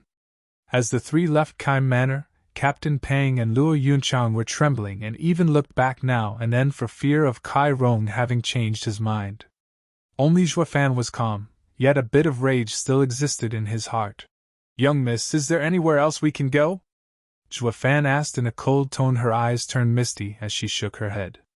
Captain Pang also sighed in sorrow, taking a deep breath. Zhuofan gnashed his teeth and promised himself to run the Kai clan into the ground one day. He was just a step away from providing a safe haven for the Luo siblings, yet Kai clan's father and son ruined it all. If the day came that the Kai clan was ruined because they offended Zhuofan, Kai Rong would be twisting inside with regret, but that was the future. Now Zhuofan was pissed. His hopes were dashed, and he had to spend more time to look after the siblings. Zhuofan mumbled for a while, then said, Young miss, do you know what are the 7 noble houses? What? Where did you hear that from? Luo Yunchang was in a panic as she watched Zhuofan. It was as if he knew a heavenly secret. But recalling the fantastic events that happened the past days, she relaxed. Captain Pang also looked oddly at Luo Yunchang. This was the first time he heard of them pursing her lips for a long time. Luo Yunchang finally spoke in a solemn tone. Since we lived in Cloud Manor and had no dealings with them, not knowing them is normal. But we are now wandering outside. If you ever meet someone from the 7 noble houses, you must avoid him, even if it's a dog. Captain Pang was shocked. This was his first time seeing Luo Yunchang speaking on such a heavy tone, as if she was talking about horrifying people. Yet, a proud girl like her, even if from a fallen clan, did not speak near as highly about the Kai clan. The warning seemed to go right past Zhuofan as he retained his calm. Be it Luo clan or Kai clan, regardless of how strong they are only mortal clans. But in Tianyu Empire, there are 7 officials who earn the imperial family's approval and can stand next to the emperor. Their power and territory are above all mortal clans.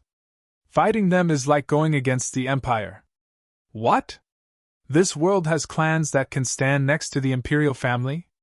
Captain Pang's face contorted in fear. Luo Yunchang nodded with extreme seriousness. Every clan knows these 7 families must not be touched.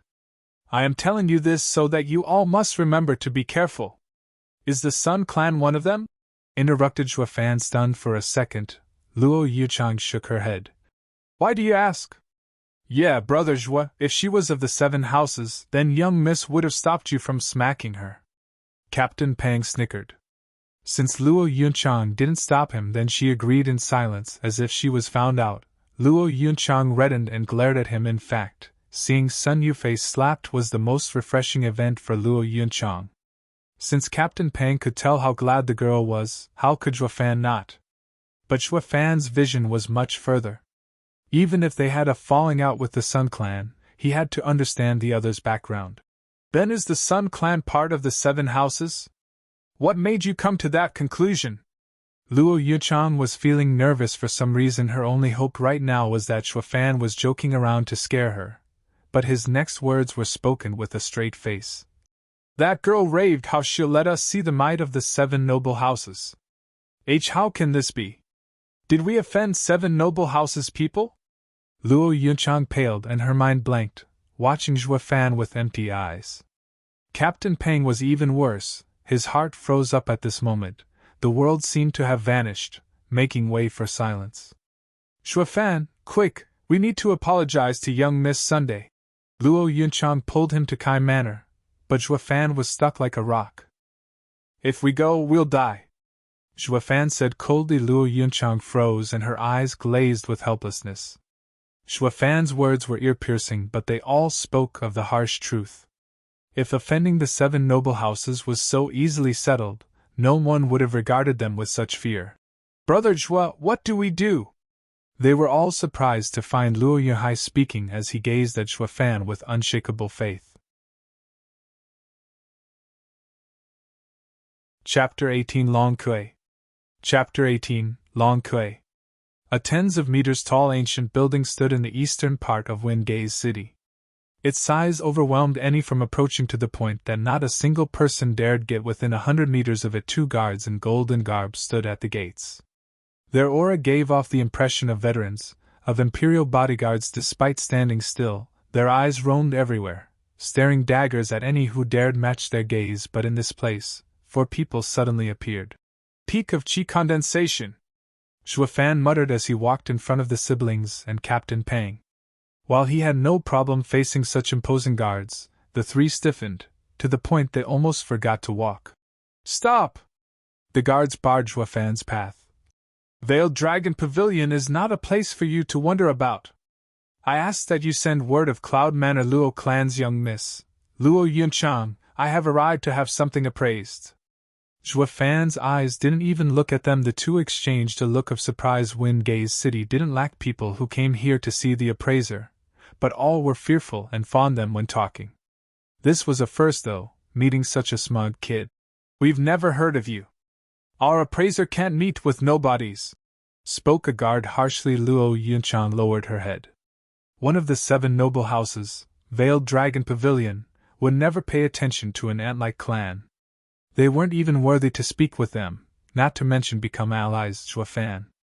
Luo Yunchang pulled Zhuofan, but before she could finish, he shook her off. That is the appraiser's concern to see us. Try and act as the servants you are. What did you say?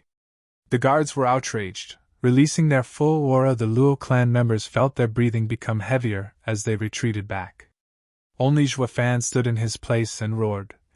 Is this how the 7 noble houses treats its guests?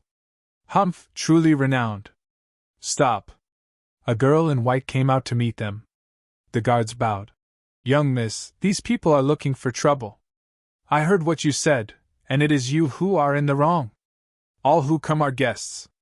Make sure to show respect. The girl berated them in a cold tone, then smiled at Zhuofan. Mister, we meet again. It's you? Zhuofan and Captain Pang were startled. She was the one that quarreled with the stall owner, but things were different now. Zhuofan sneered inside. I didn't expect for young miss to be from the Veiled Dragon Pavilion. Please forgive my lack of respect. The girl nodded with a smile. I am Long Kui, only a small appraiser here. I wonder why Mister has come to us. To be honest, I am Luo Clan's steward, Zhuofan. Because a terrible misfortune plagues us, I accompanied my young miss to the Veiled Dragon Pavilion, the #1 appraising noble house in Tianyu Empire's #1 appraising noble house, to sell the clan's treasure. Eh? Eyes flashing, Long Kui smiled when she saw Luo Yunchang nodding, then turned back to Zhuofan. Then I will do my best to examine your treasure. Please follow me. She showed them in, to the shock of the guards. Was that young Miss friend? No way. How can young Miss have such a dirt-poor friend? She must be doing it for the treasure. Once it fails to meet her expectations, they will be kicked out. Then, we will teach them a lesson they won't ever forget, especially that rude Juefan. But what if the item is to her liking? That's impossible. Just look at them. How can these wretched people have anything that is worth more than black jade? Ha ha ha. The other also jeered, rubbing his hand in eagerness to vent all his energy. On the other side, Long Kui took them to a flourishing room and smiled once they were seated. I wonder what treasure did you bring? Please take it out. Juefan grinned. This girl thinks herself above others, but is quite shrewd as well. He was certain she knew exactly what went on at the entrance, but let the guards test them if they were worthy of her time. If they showed any sign of giving up, her current attitude would have been unyielding despite how cunning she was. She was far too naive when up against the devilish Juefan Wush. Juefan placed the scroll with countless images before her, which immediately caught her full attention. Taking it in her hands, Long Kui took careful and long looks at the contents. Luo Yunchang and Captain Peng were in a bit of a shock. This drawing was something Juefan made last night. When they saw it, they only had one thought. What is this thing? Yet, from the looks of Long Kui's expression, it must be worth a fortune. Mr. Juefan, how much do you want? Long Kui placed the scroll back and watched Juefan with a hardened gaze. Young Miss Long is an appraiser and saw your skill in the market. Please be the first to state a price. Juefan chuckled, biting her lip. Long Kui noticed from his eyes that this man was also knowledgeable. She couldn't swindle him. How does 20,000 spirit stones sound? What, 20,000? Luo Yuchang stood up in shock. If you take Cloud Manor's wealth when it was at its peak, you'd get 50,000. Yet Juefan messed around with a brush and came up with 20. Captain Peng was dumbstruck. Long Kui couldn't restrain her disdain for the two. Humph, I am a madam while you are a pack of stray cats. But when she saw the silent yet smiling Juefan, she turned serious. The true expert is this steward.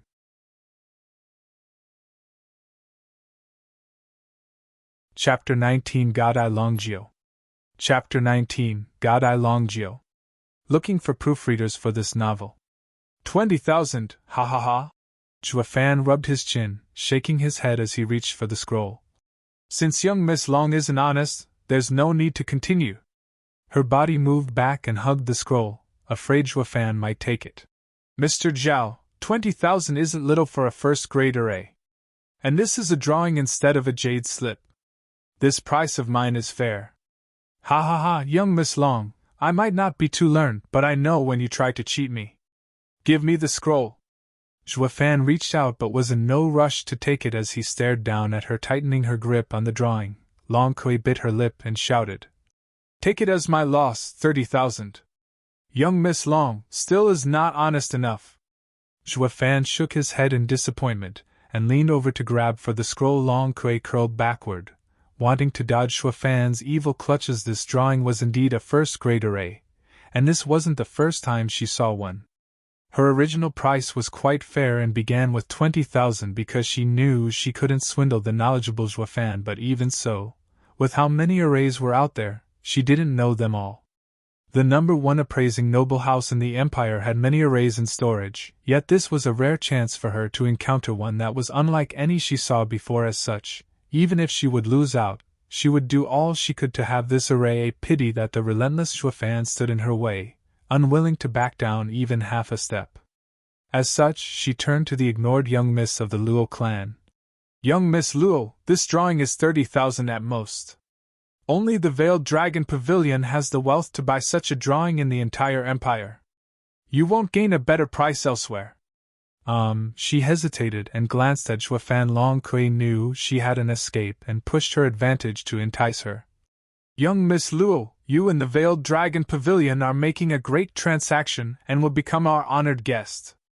Our doors will forever be open to you. Honored guest? Luo Yunchang mumbled. Isn't this gaining a supporter? Her heart was overtaken with joy and turned to Juefan. What if? Not a word! Xue Fan roared and glared at her. This foolish woman was swayed in seconds. How could the Veiled Dragon Pavilion stick their heads out for some bullshit guests? To get the best of their power, to have their protection, they could only attain it through a trade of equals. Young Miss Long, I am Luo Clan's steward, in charge of all matters concerning it. Please return the drawing. Xue Fan's smile was replaced by a cold stare. Luo Yunchang looked in a daze, first at him then at Luo Yunchang, though his words rang true. Since when did a steward's power superseded his lord's? How was he the steward? By the look of things, the lady of Luo Clan is unable to keep the steward in check. Sighing, Long Kui was very reluctant in giving the scroll back, evident by her slow movement. Such a pity, Mr. Xue Fan. Your request is too high, and I can't fulfill it. But I am willing to guarantee on our Veiled Dragon Pavilion's fame that this first-grade array won't go beyond 30,000. With the scroll in hand, Xue Fan rose from his seat and leaned closer to Long Kui, leaving her flabbergasted before she could say anything. He said, Sorry, it seems I thought too highly of the young miss. You truly don't understand. Does this place have any other appraiser? What? I do not understand. Long Kui's cheeks were tinted red as her heart swelled with anger. No item that passed her hands hadn't received a correct assessment. The fact she could point out the fake black jade, yet unable to explain why, was her talent. It was because of this that she rose to a top-rated appraiser. In short, she was an expert. Yet, here came Xue Fan mocking her talent, refuting her skill in appraising. It was worse than any physical attack, an insult to her dignity. Mr. Xue Fan, your eyes are not wrong, but it is best not to overreach. Long Kui showed a smile that went beyond just anger. All of them could hear the gnashing of her teeth, yet Xue only smiled. Is there any other appraiser here? Long Kui glared. Fine, just wait here. And she left. Luo Yuchang was worried about the anger Long Kui showed. Did we offend the Veiled Dragon Pavilion? Xue Fan shook his head with an unusual smile. Moments later, Long Kui appeared again with steady steps. But this time, an old man was at her side. Godeye Longjio? Luo Yunchang shouted in shock and turned to Xue Fan. He is the supervisor of the Veiled Dragon Pavilion in Windgaze City, the head appraiser, Godeye Longjio. Ah, it's Luo Clan's young miss. Even from 100 steps, Longjio's voice resounded clearly in their ears. I've met your father 20 years ago. He was full of mettle then. I didn't expect for your clan to sell their treasure. Xue Fan's heart shivered as his brows knitted. This man's power was a cut above Kai Rong's, to the point not even Xue Fan could see through him. It wasn't that his eyesight were poor, or the fact the old man hid his power. The difference between them was just too deep. I see. So Veiled Dragon Pavilion has such an expert, thought Xue Fan soon. Long Jiu was supported by Long Kui and arrived before them. Luo Yinchang bowed. Grandpa Jiu. The others were quick to follow, yet Xue Fan just stood there. Long Jiu sized him up with his only hazy eye. Are you Luo Clan's steward? Yes. All right. Anyone's better than that old Sunday. Long Jiu shot a meaningful glance at them, then sat down. I heard you doubt little Kui's skill. Yes. Xue Fan didn't mince words, eliciting a snort from her and a roll of the eye. Ha ha ha, little Kui might be new in this line of business, but her eyes are true. She must be more or less right with her assessment. But since you doubt her, this blind old man will take a look. Please. Xue Fan offered the scroll. The Long Jio's smile vanished when he turned to its contents, staring intently at it. Uncle Jio, wasn't I right? Long Kui grinned and shouted. First grade array, 30,000 spirit stones. Long Jio kept staring at the drawing, and only after a while did he spoke with a solemn face. I never thought the Luo clan would hide such a thing. Kid, what do you think of one? 8 million spirit stones. What? They all went slack-jawed, Long Kui in particular. Never had she dreamed of the day the supervisor of Veiled Dragon Pavilion, Long Jio, would utter such an astronomical number.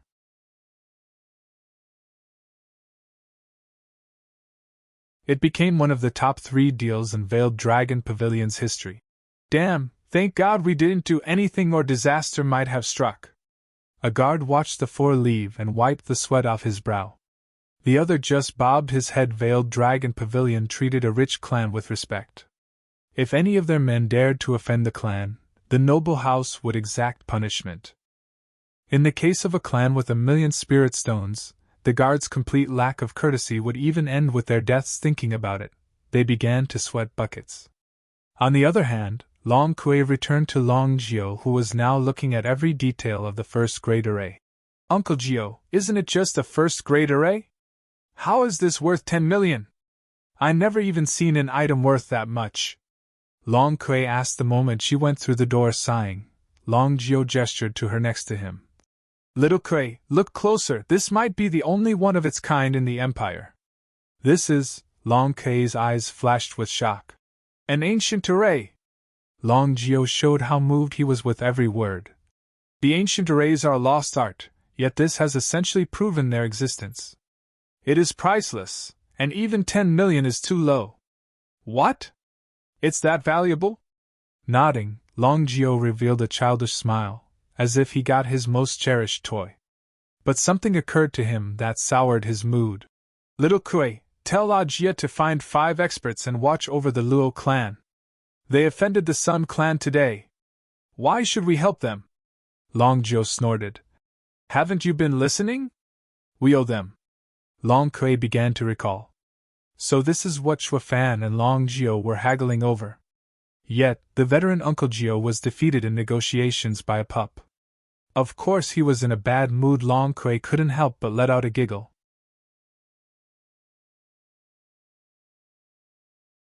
Chapter 21 Trouble Comes Knocking.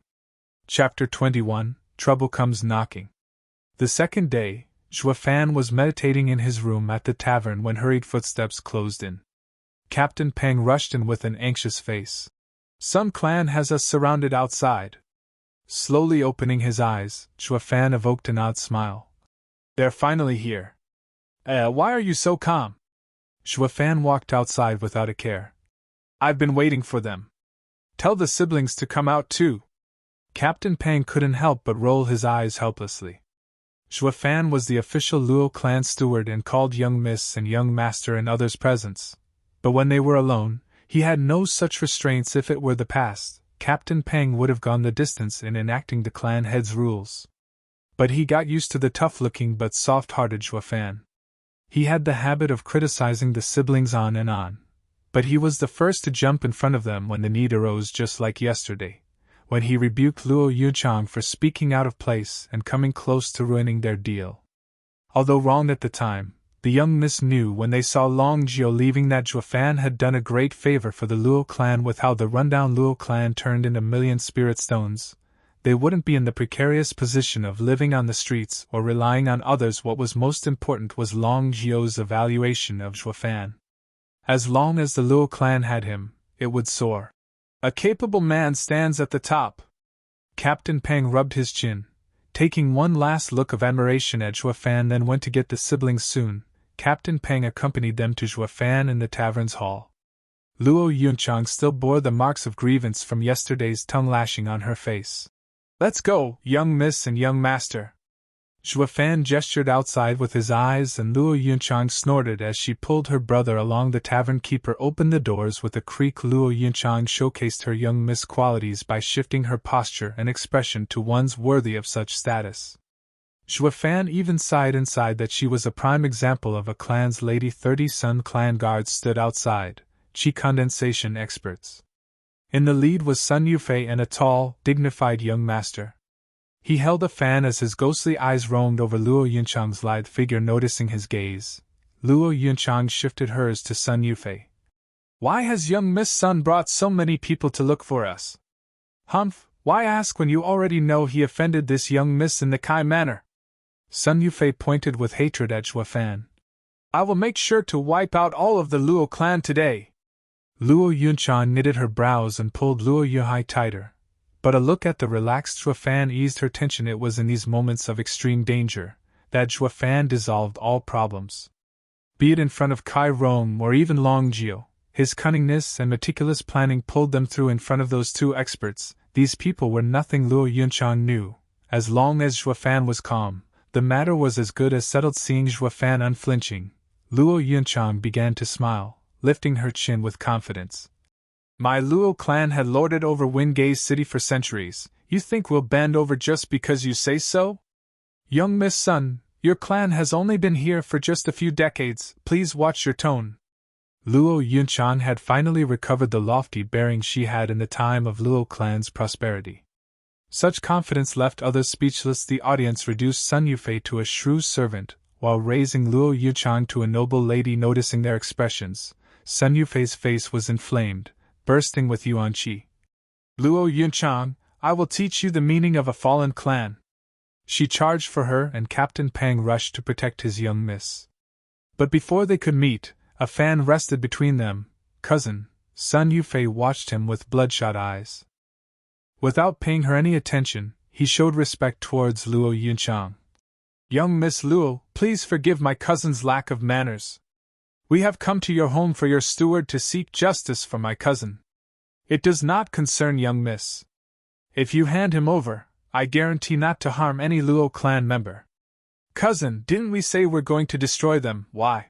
Sun Yufei was panicking, but he covered her face with the fan. I could also bring back the glory of old to the Luo clan. No need, Fan is part of the Luo clan. If you're looking to trouble him, you're dealing with the whole clan. If you have any complaints, come to me. I am in charge of the Luo clan. Luo Yunchang stood fearless before all. Losing his smile, the youngster shook his head. I urge young miss to not be taken in by emotions. If you knew who I am, you might not say the same.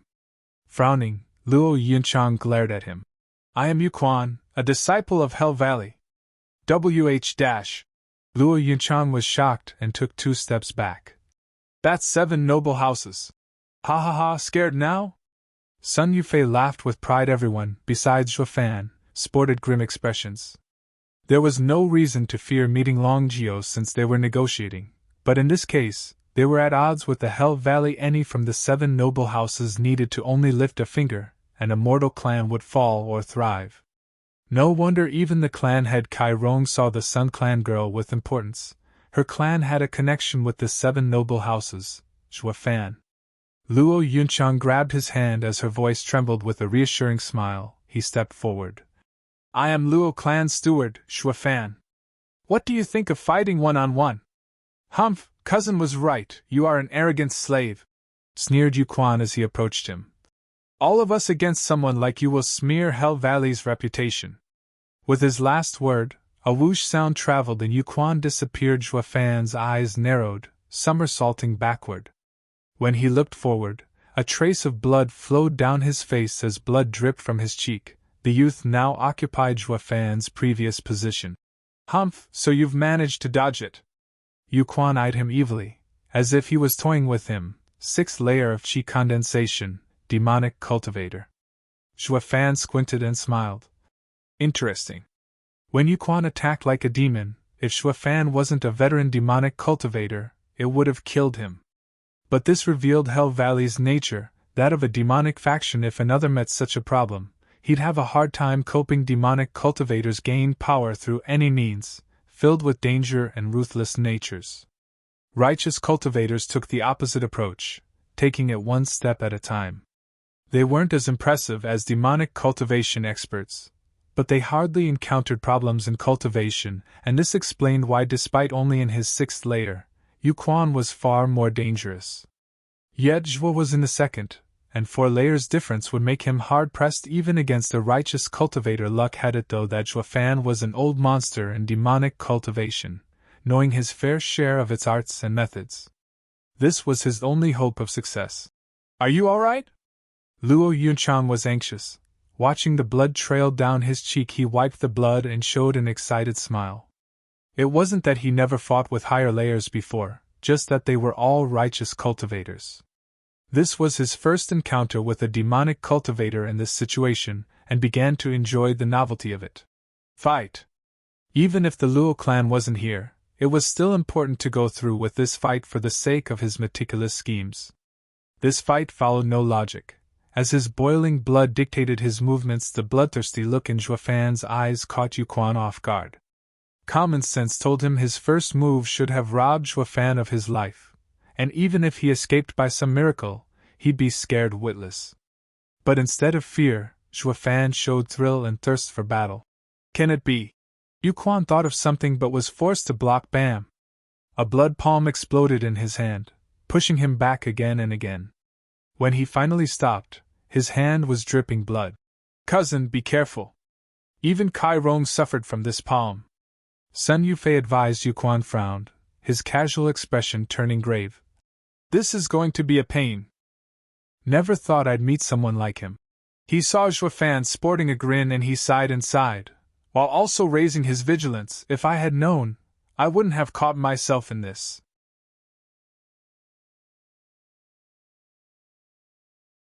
Chapter 22 The Most Dangerous Man.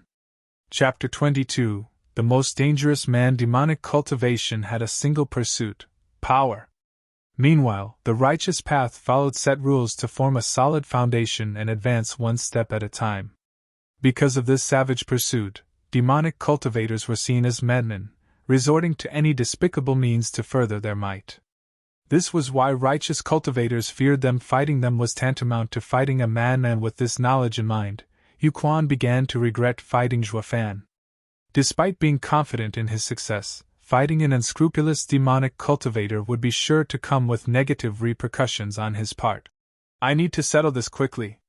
Yuquan's eyes flashed with murderous intent, and dark blue energy came out of his palm. The air around him chilled in an instant, and even Luo Yunchang, who was 10 feet away, felt the cold biting her. She was aware of its danger, and her heart was in a panic. But before she could warn Zhuofan, Yuquan turned into a black shadow and charged. All the flowers along the way wilted. High mortal ranked martial art, Hell Claw. Bam! The blackish cold energy struck Zhuofan's chest until the latter spat blood along with pieces of ice. Humph, I have your heart. No matter what you're trying to do, it's useless. Yuquan was pleased his sudden strike worked and relaxed. There were 4 layers of power between them, and even if demonic cultivators, no matter the weird techniques or savagery, once one's heart was in a vice, he couldn't use most of his power. It was the same as being powerless. Sun Yufei cheered at her cousin's success. Kill him! While Luo Yunchang and the others were nervous, nodding inside, despite knowing his cousin was rash and prone to anger, Yuquan had to admit her words this time were true. A demonic cultivator enemy must never be left alive, because a demonic cultivator's vengeance will always be ruthless. Now, another dark blue palm aimed for Zhuofan's head. Humph, die! Luo Yunchang and the rest were in shock, hearts in their throats, but following an explosive sound, Zhuofan's head was fine while Yuquan was flung like a rag doll, trailing a bloody arc in the air. Blood palm! Zhuofan bellowed, staying in the move-executing stance. That's impossible! Yuquan crawled to his feet and clasped his chest with an incredulous expression. I sealed your heart, how can you still use martial arts? Humph! There's nothing bro Zhuofan can't do! Luo Yunhai stuck his chin out as Luo Yunchan and the others chuckled in relief, but then, Zhuofan spat out another mouthful of blood. A sudden hole was now adorning his chest, which leaked blood. What's going on? Luo Yunchang was stunned while Captain Peng rushed to support the collapsing Zhuofan. Only Yuquan understood and cackled. He seemed to have exploded his heart on purpose when I used my skill on him to break out of Hellclaw's grip. He won't have long to live. What did you say? Luo Yunchang was nervous, ignoring her. Yuquan ridiculed the hazy-eyed Zhuofan. Such a pity. If you were at my stage, your move would have ended with mutual destruction. But it ended with quickening your death. Even hurt, I can finish you off. He rushed for Zhuofan, and though his speed dropped, it wasn't something Luo Yunchang and the others could cope with. No! Luo Yunchang jumped in front of Zhuofan with her arms spread. Yuquan sneered. Hee, young Miss Luo, I would hate to kill you. Whoosh! The Luo clan members saw Yuquan's claw but were powerless to stop it from approaching Zhuofan's head. Yuquan wanted to kill Zhuofan in front of them. Sensing the incoming danger, Zhuofan gave out a strange smile. Bam! Suddenly, the blackish claw was caught in a vice-like grip. Mid-mortal ranked martial art, Hidden Dragon Claw? Yuquan raised his head to find a warm face greeting him. It belonged to a youth of around 18, dressed in golden clothes and a scholarly face, yet having a sharp pair of eyes. Long Jie? Yuquan gnashed his teeth. Sun Yufei was in shock. Veiled Dragon Pavilion. Yuquan, do you need to kill for every little mistake? Long Jie smiled. Humph, that's my business, but out. Shaking his head, Long Jie might look kind, but there was a certain determination in his eyes. I was ordered by Uncle Gio to protect the Luo clan. If you want to kill him, you have to go through me. Why is the Veiled Dragon Pavilion suddenly? Sun Yufei trembled, never imagining the Luo clan could gain the help of Veiled Dragon Pavilion. The Sun clan was under the protection of Hell Valley, and even though the Luo clan only had 4 people, they had the Veiled Dragon Pavilion to back them. Based on background, the only clan that could fight the Sun clan in Windgaze City was the Luo clan. This deflated Sun Yufei's superiority. A clan under Veiled Dragon Pavilion's backing was bound to rise. Gazing at Luo Yunchang, Sun Yufei hardly hid the hatred in her eyes. Humph, Long Jie, we have the same strength. You think you can protect them? Yuquan looked at Zhuo Fan hanging by a thread with killing intent with a serious face. Long Jie said with coldness. Yuquan, don't forget your wounds. Think you can match me as you are now? Before he could retort, Long Jie said, I know what you want to say, that a demonic cultivator can show 120% of his power. But if we fight here, it will incur an open war between our houses. Are you prepared to bear such responsibility? Yuquan hesitated. Hell Valley and Veiled Dragon Pavilion were of the 7 noble houses, yet also at odds. It was only a matter of time till war broke out, but not now. If he ruined his clan's plan, he wouldn't be able to bear the repercussions. I'll dash. Just when he nodded, a hand grabbed at his chest. He rushed his Yuan Shi in a panic to block the attack, but a sudden blood energy messed up his control. In but an instant, the hand pierced his chest and gripped his heart. Didn't your master warn you? In a battle with demonic cultivators, never let down your guard or you will forfeit your life. A familiar voice reached Yuquan's ears while his eyes were greeted with Zhuo Fan's evil grin. Why you can't? Yuquan was in shock. Zhuo Fan was on the brink of death yet, now, had the energy to move around. But what was even more baffling was that he was stronger and faster than when Zhuo Fan first fought him. Everything was clear now. He fell in his trap, and not just him. He turned to the equally shocked Long Jie with an imploring gaze. Save me. Die. Zhuo Fan's demonic voice echoed in the two's ears and both shouted. No! It was too late. Zhuo Fan already gouged out Yuquan's heart. Blood flowed like a fountain from Yuquan's chest as he collapsed. He didn't want to fight a demonic cultivator since every move was planned and vicious. Cousin! Sun Yufei cried in pain as she walked in a daze to his body. Sun Clan's guards took her and left in a rush. They no longer had a backing, and this place was filled with Veiled Dragon Pavilion's men. The calm Long Jie, witnessing death for the first time, swallowed dryly and turned to Zhuo Fan. He saw the still beating heart in Zhuo Fan's hand and broke out in a sweat. He saw his fair share of demonic cultivators, but Zhuo Fan horrified him the most. If he compared them, those demonic cultivators he saw were noblemen when up against Zhuo Fan's methods. You're the one Grandpa Gio sent to protect us? Thanks for the help. Please send him a message that we no longer need protection. Zhuo Fan flung the heart and clasped his hands. Long Jie returned the gesture with a bitter smile. Then he left without a word, like a defeated general. 6 hours later, inside Veiled Dragon Pavilion. Bam! Long Jio smacked the table in a fit of anger, as his only eye was on the verge of popping out. Long Jie and Long Kui stood with heads bowed, not daring to make a peep. Never thought I'd see the day I, Long Jio, who moved unhindered across the world, was had today by a brat. To think he would ruin all of our clan's plans. Long Kui hesitated and asked, Uncle Gio, I do not understand. What does Zhuo Fan's sneak attack have to do with Veiled Dragon Pavilion? Foolish child. Long Jio cursed. Jie was there and was at odds with Yuquan, everyone saw it. That punk killed Yuquan right before Jie. You tell me, who will the blame will fall on? Luo clan. Long Kui said like it was obvious. Long Jio laughed as he shook his head. Long Jio explained. Little Kuei, do you believe a small clan would dare to kill a disciple of the 7 noble houses? Long Kuei shook her head after thinking it over. Long Jia continued. If even you don't believe it, then Hell Valley and Sun Clan will surely refuse to. They will blame us. What? But that will mean we're the ones down on our luck. Why should we be the Luo clan's scapegoat? Humph, luck? All of this is the work of that punk. From Jia, I understand the kid was on the verge of dying when he arrived. Even if Yuquan wanted his life, he couldn't do anything since Jia stopped him. Then he sneak attacked him with a stronger move than in the beginning.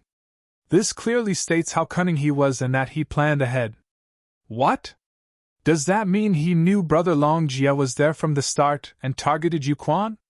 Long Kuei exclaimed, sighing. Luo clan shook his head in helplessness. Silly girl, not only did he plan against Yuquan, but he also included Veiled Dragon Pavilion and Hell Valley in his calculations. Our houses would fight while his Luo clan escapes. Impossible! Isn't he afraid of offending 2 houses? He thought this one out too. When he sold us that drawing, he already ascertained our house's position. If we attack them or ignore the Luo clan's plight, it is the same as showing weakness in front of Hell Valley, damaging our Veiled Dragon Pavilion's honor. Our only choice is to protect the Luo clan. Sigh, he had me from the start. This punk is the most dangerous man I have ever seen. Recalling the previous scene, Long Jia had to nod his head in agreement.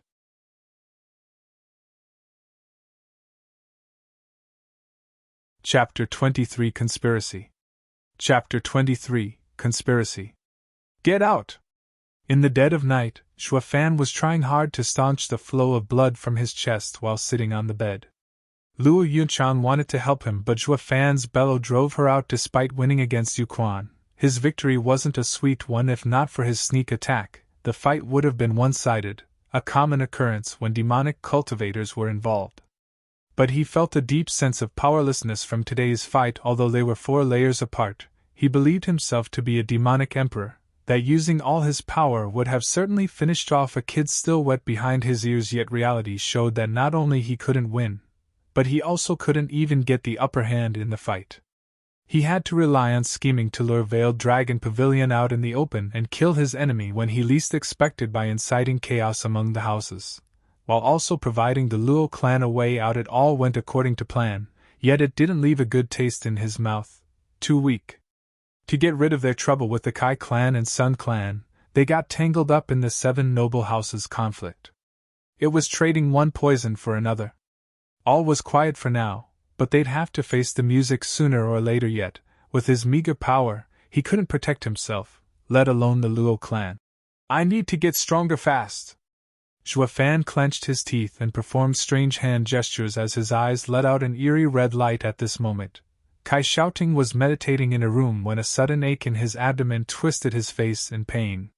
Beads of sweat rolled down his forehead and he soon passed out. A bloody light flashed from his abdomen and a palm-sized infant came out. It was Xue Fan's blood infant. At the time he was in Kai Manor, Xue Fan inserted the blood infant in Kai Shouting to control Kai Rong. Because his movement was too fast, no one saw him. And under the threat of his son's life, Kai Rong was forced to let the Luo clan go. Thanks to the blood infant in Kai Shouting's body, Xue Fan could monitor their affairs. He would get an early warning to any plan they might come up with. But now, spying on the Kai clan has lost its value. The blood infant saw the unconscious Kai Shouting and let out a sneer in Xue Fan's voice. Humph, I won't take your life so you could bear witness to the fall of the Kai clan. The blood infant then turned into a red light and flew outside in a dark garden. A Kai clan guard was patrolling when a red light entered his body. He couldn't utter a sound as his body numbed.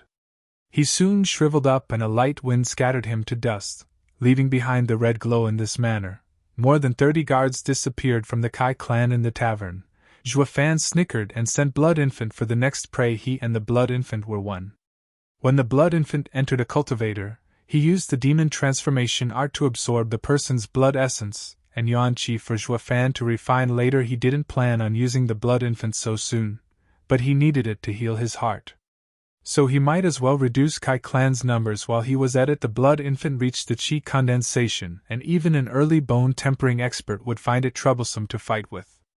As for chi condensation opponents, it would kill them in an instant. If Shuafan had the blood infant on him in his fight with Yuquan, he could have won without having to resort to any schemes. He could only sigh as he thought of how it was the perfect match to have both the blood infant and the demon transformation art. Raising the blood infant was very difficult, and even Patriarch Blood Demon only reached Saint stage with it. Yet, thanks to the demon transformation art, Zhuafan raised it to chi condensation after 10 days of hard work in the tavern. He did it during his previous seclusion. The first day he used to bind the blood infant, and the rest to provide it with blood essence. Since the blood infant reached such a level, it was time for it to collect blood essence. And in a clan like the Kai clan, bone tempering experts were rare, so Zhuafan wasn't afraid the blood infant would be harmed. This led to an unrestrained hunt as he sucked dry 50 more guards. But just when he planned to wipe away any Kai clan remnants, an eerie energy caught his attention. A demonic cultivator expert? Zhuafan was startled and guided the blood infant to the source. It arrived near a small room, where a faint light burned.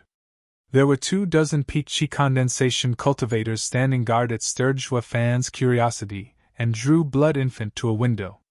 As for those guards, they couldn't even detect the blood infant, not to mention see it. 3 elderly sat in the guest and main seats inside the room. The one in the main seat was Kai Rong. The first seat on his left was occupied by a bald old man with cloudy eyes and exuding a peculiar energy. Zhuafan recognized it in a second. It was from a demonic cultivator expert. The old man on Kai Rong's right wore noble attire, and faint traces of demonic energy leaked from him. It showed he was in the middle of changing to a demonic cultivation method. Yet Kai Rong and the noble-dressed old man were showing great respect to the bald demonic cultivator. Can it be? Zhuafan felt he was onto something when Clan Head cupped his hands before the bald man. Elder Jian, to what do I owe the honor of your and Clan Head's son's visit? Cloudy eyes stared at Kai Rong until he trembled. It was then that Elder Jian smiled. I'm sure you know that a disciple from my Hell Valley was killed today by a veiled dragon pavilion. Wasn't it done by the Luo clan? Kai Rong let out a dry laugh. You think the Luo clan would have the nerve? Elder Jian laughed as his cloudy eyes shined. The feud between my Hell Valley and Veiled Dragon Pavilion was at a stalemate where either dared to make the first move and break the balance of the 7 houses. Yet the Veiled Dragon Pavilion used the Luo clan to kill my disciple. What are they aiming for? This made Zhuafan muffle his laughter just as he expected. These 7 houses were treated like kings for so many years that they would never believe anyone would challenge their authority. It was because of such raw arrogance that made them believe there was a deeper scheme involved. Instead of taking what happened at face value, Veiled Dragon Pavilion was no different, willing to accept this injustice instead of showing weakness. Then you visited me because… Kai Rong hesitated. Ha, nothing much, just help us to spy on Veiled Dragon Pavilion and understand their intent. It seems this event will trigger a battle between the houses. Elder Jian, that's the Veiled Dragon Pavilion. My Kai clan can't afford to offend them. Kai Rong panicked. He thought, why the hell are you 7 noble houses dragging my small clan into this? Shaking his head, Elder Jian said, Clan head Kai, don't misunderstand. There is no need for your clan to go head-to-head with Veiled Dragon Pavilion. It's just testing them, that is, dealing with the Luo clan and observing the Veiled Dragon Pavilion's reaction. What Luo clan? Kai Rong was shocked. There wasn't anyone in the Windgaze city who didn't know of today's fight between Yuquan and Zhuafan, that Luo clan was backed by the Veiled Dragon Pavilion. Yet here you are asking me to go make a mess of Luo clan. Isn't that the same as offending the Veiled Dragon Pavilion? Kai Rong looked over at Clan Head's son, only to see him smile with a hint of schadenfreude. Damn you! Since you're so close with Hell Valley, why don't you go mess with Luo clan? Didn't your daughter make a scene today? But now that you saw them with the Veiled Dragon Pavilion, you don't dare move an inch. Kai Rong felt his tooth itch from hatred but didn't have the courage to refuse Hell Valley. To tell the truth, I hate that punk, Zhuafan, the most. He came to my clan a few days ago to look for trouble. I don't know what evil trick he used, But he made my son cough blood for several days and we still haven't found a cure. If I go after him, he would use the same trick to take my son's life. Pff. Before Kai Rong even finished, Zhuofan could barely hold his laughter. He left the blood infant inside Kai shouting to teach the Kai clan a lesson, but never used it again afterward. He didn't expect the clan head would use such a lame excuse to escape this predicament. Even Elder Jian was skeptical of Kai Rong's flowery speech and his face hardened upon seeing this. Kai Rong rushed to present an alternative. Elder Jian, clan head's son, is the best man for the job and is also close with Hell Valley. Letting him in charge of this task won't disappoint you. Hey Kai Rong, what are you trying to pull? Clan head's son jumped to his feet. Luo clan was a headache and they didn't know how tight its relation was with the Veiled Dragon Pavilion. If he'd instigated Veiled Dragon Pavilion's involvement when he messed with the Luo clan, he'd be ruined. Despite the Sun clan and Hell Valley being related, the former was by no means one of the 7 noble houses. Getting on the Veiled Dragon Pavilion's wrong side was out of the question. It was unknown if the Hell Valley would stick its neck out for the Sun clan. Going after Luo clan was plain suicide. Seeing the two clans proclaim loyalty by day and shirking off their duties at crucial times, Elder Jian snapped. Enough, you useless fools, I don't need any of you. I will find someone else for the job. Also, Kai Rong, have you brought your spirit-ranked martial art, Wind Kick? Please inspect it, Elder Jian. Kai clan rushed to present the jade slip, yet his eyes showed reluctance. Elder Jian, this is the only spirit-ranked martial art the ancestors have passed down in my Kai clan. Fine, I won't take advantage of you. Snorting, Elder Jian threw him a jade slip. This is the spirit-ranked martial art, Flaming Finger, a higher rank than yours. Kai Rong was overjoyed, expressing his thanks again and again. Zhuofan standing outside was puzzled. Is Hell Valley muddled to exchange a mid-spirit-ranked martial art for a lower one? Elder Jian, who did you find to deal with Luo clan, if you don't mind me asking? Ignoring the martial art the Hell Valley bestowed on Kai Rong, clan head's son asked. Kai Rong pricked up his ears to catch the answer, snickering. Elder Jian's eyes flashed with disdain.